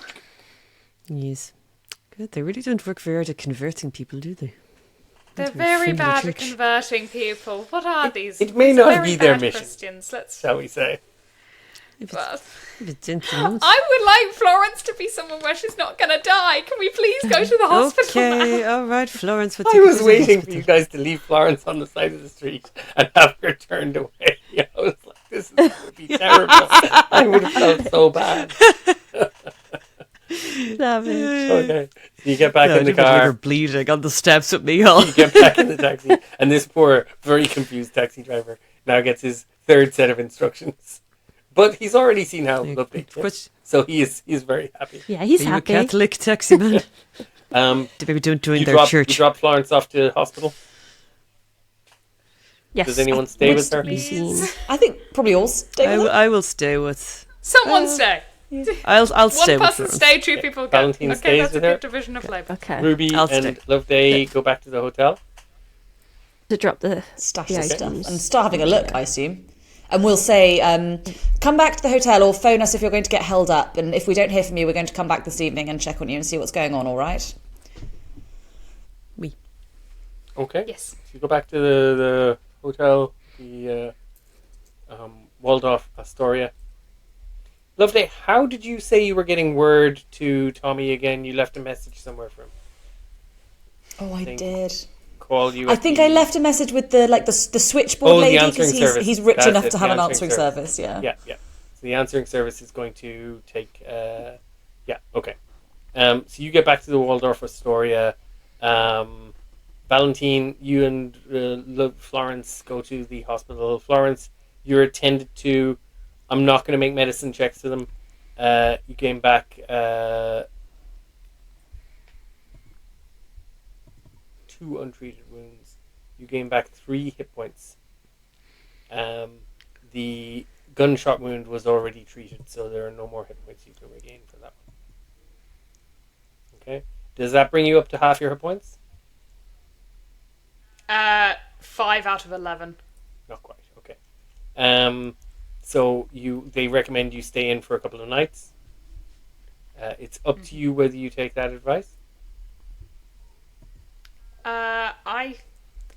I think taking that advice. Okay.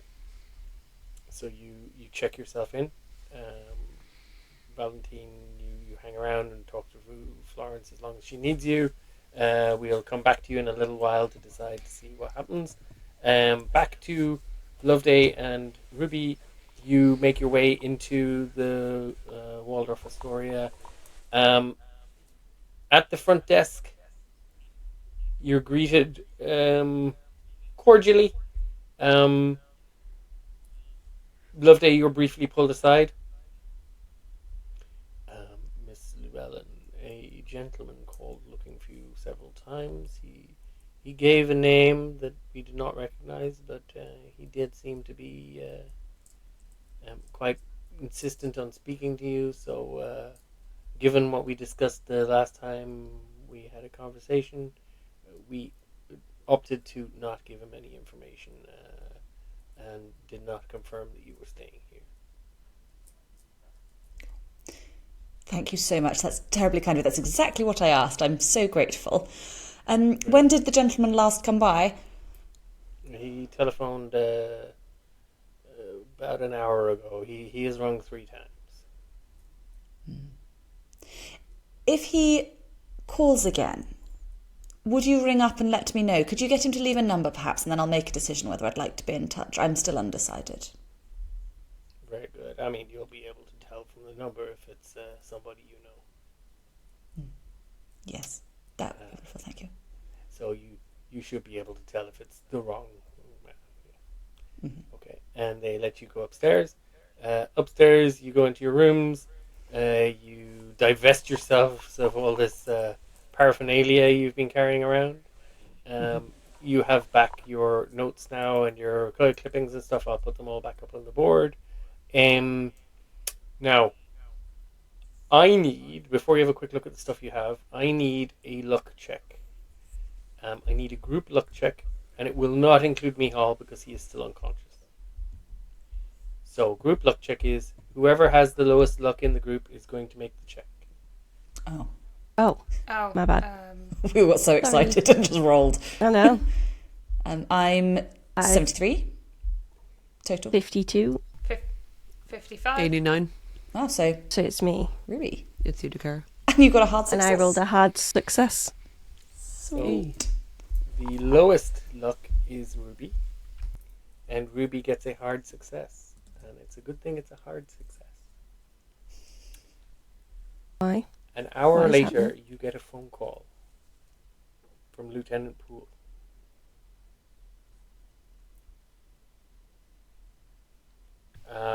Shouldn't really be calling you, but they're going to pull me back to my hospital bed in a minute or two. You folks should try and get out of New York as soon as you can. Things did not go well in the Juju House. There was something unspeakable in that basement under that slab. Several officers died. You were right, Valentine.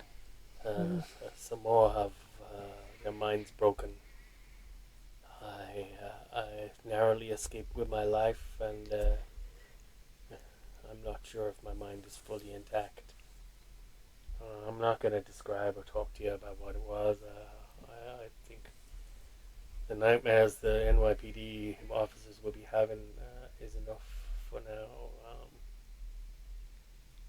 Suffice to say, Hilton Adams is not going to be executed, and we are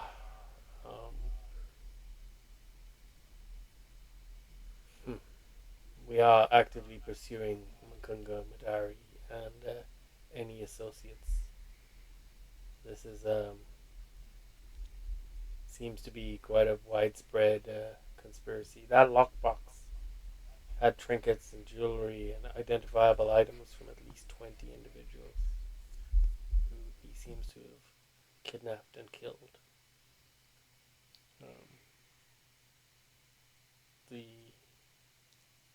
The only problem is we have nothing connecting Robson to all of this.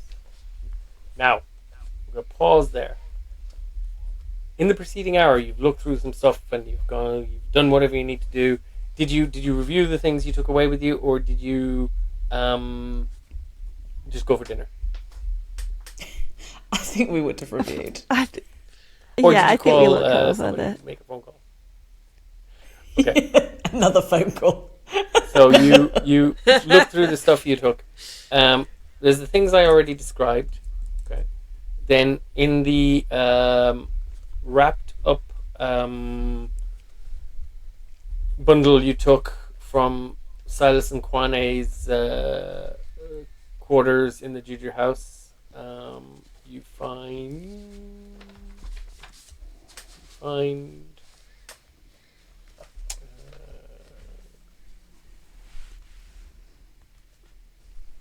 a hideous bloody tongue mask.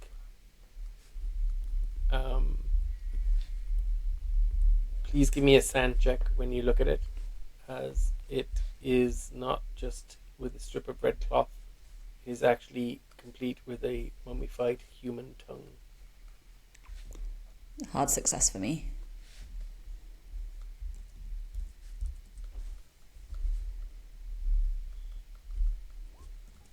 Okay. Regular success. Along with his panga, an African hunting knife, which is very much similar to the knife used in the murders. Okay, to murder Jackson and others. Okay. From downstairs, there's the things I already described. Plus, wrapped up in that line, the Jaguar hide, is a book stamped property of the trustees of Harvard University. It is called Africa's Dark Sects. Okay. There is a burnished copper bowl etched with unrecognizable signs and runes. Cthulhu Mythos rolls, please, if you have it. I don't have any. Failure. Okay.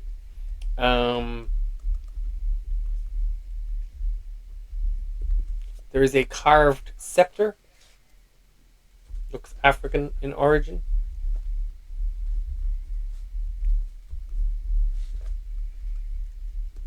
Does anyone have Egyptian hieroglyphics as a language?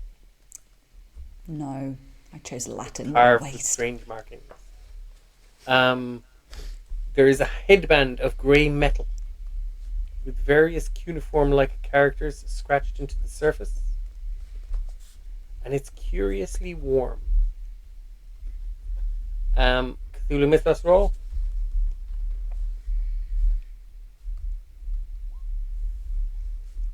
Success. No way. Regular success. Not only do you realize that this writing is Senzar, the lost language of Atlantis,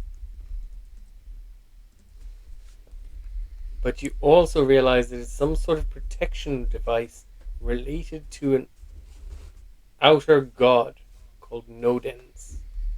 And when worn, it can protect you against certain creatures.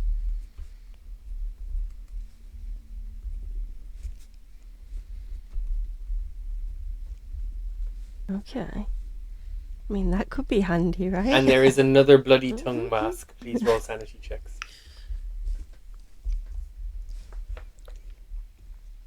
Success. Success. Okay. No sand loss. Okay. Loveday, do you want to roll a natural world for the thing we rolled for the priest's robe that we rolled a natural world for earlier? It was that animals. It was zoology, natural world. Zoology or natural world, whichever. If you have zoology, go for it. Otherwise, natural world. I failed, but only by 2. So I think I'm going to spend a couple of luck because I'm cute. Oh, I need a hard success. Okay, never mind then. Didn't say anything. Well, seven points will get you a hard success. Now that I've spilt the beans, I might as well just. Yeah, go on then. I've not spent any luck in a while. Why not? Okay. Flamingo and kingfisher feathers, likely from East Africa.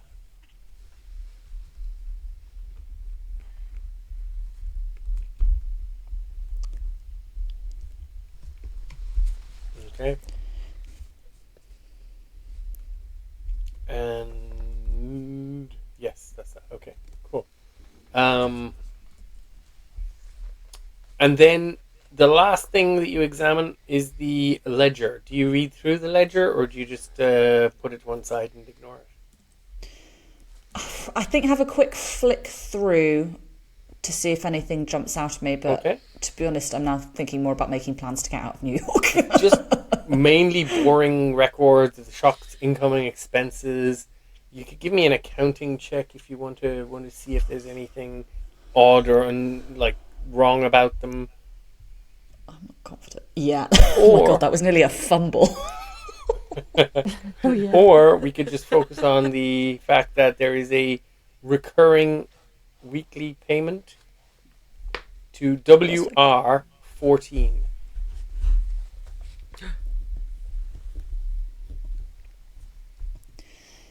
Would I... Ooh. It's a Robson. WR14. Oh. I was like, what London postcode is that? Would I know what area of London that is?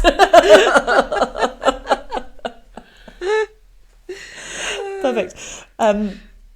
Right, so I assume we'll have a little chat about... That is clearly evidence. Mm-hmm. Yeah. Okay? Yep. Well, right. Yep. Ruby, I don't know about you. I rather feel like it's time to make tracks from New York. So I feel we should perhaps package some of this up, such as, for example, this ledger, the bloody tongue mask and the hunting knife that probably killed Jackson, and post that to Pool, and then maybe make tracks. Okay. Picking up our friends en route, of course. I mean, I'm down. I'm down for the plan. I feel as though this was it the mask or no, it was a headband, wasn't it, that had the gifts to protect. Are we sharing the information with Pool as well? No, I think we might need that. I think you ought to just wear that all the time. Yeah. Yep. I'd like to keep that with me at all costs. Was wearing a very strange-looking occult headband. It's all fashion, It's very okay? fetching, It's darling. With a feather in it. fashion. Yes. All the rage. Yeah, Yes. very 20s. Right. That sounds like a good plan, though. Let's do that. Okay. And then you're going to make tracks out of New York. Now, are you waiting to tomorrow, or are you going to go and pick the others up from the hospital and say... I think I would assume the Waldorf Astoria can make travel arrangements on our behalf. Can. So I would like to phone down to the front desk to get us booked onto the first steamship out of the harbour in the morning, and then phone going the by hospital. ship to where? London? To start with? Okay. I feel like we ought to have this conversation, all of us together. So maybe in the morning. Yeah, it's a big Yeah. step, Okay, isn't it? so you're going to But meet they up also in the said morning that they and would discuss it. contact us. So, Yeah. next week, next session, we will reconvene. You guys will decide together where you're traveling to, but the arrangements for travel are made in the morning by the hotel, so there's not going to be a delay, and I'm not going to go, well, it takes you 4 or 5 days, blah, blah, blah. If you want to get on the next ship to England, you'll be on the next ship to England. If you want to get on a plane, there may even be, is there commercial airlines yet? Give me 1 second. I think there are, because Loveday flew to Peru initially. They're like really not. They're expensive and not. Loveday took on some very significant family privilege, and got to go on a test flight of a dirigible. Excellent. To Peru. Of course she did. Of course. Give me 1 second though. I'll find that out for you anyway. Okay, so super. So that's what we're going to do at the start of the next session. Okay. I will say, just above the table, I would vote the steamship because that gives Florence time to recover, and Mick as well, to get their hit points back up. A few weeks at sea when nothing can get to us, hopefully. Yeah, we think. We hope. When we Same. start I mean, fighting. seasickness, but A big sea creature will just The come Kraken rises! Kraken.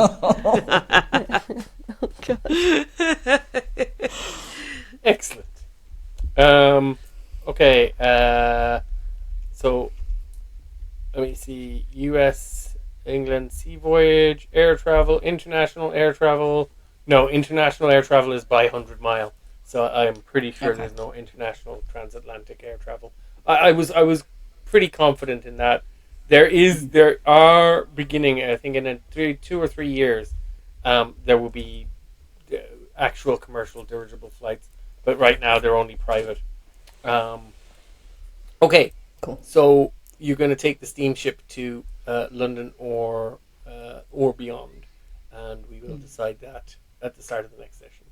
Well, there've been mentions of like Egypt and all of the mythology and all that. Yep. Yeah. But you also have mentions of Shanghai, you've mentions of Australia, you've mentions of Kenya, Australia. you've mentions of England. Yes, the world is your mollusk of choice. That reference is that in the original Shakespeare. It's about robbing someone. Is it?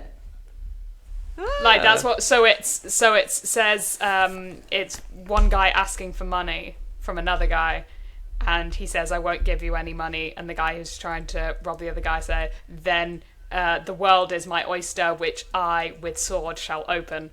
He's saying, "If you don't give me money, I will stab you." Ah, brilliant. You. That's what it means.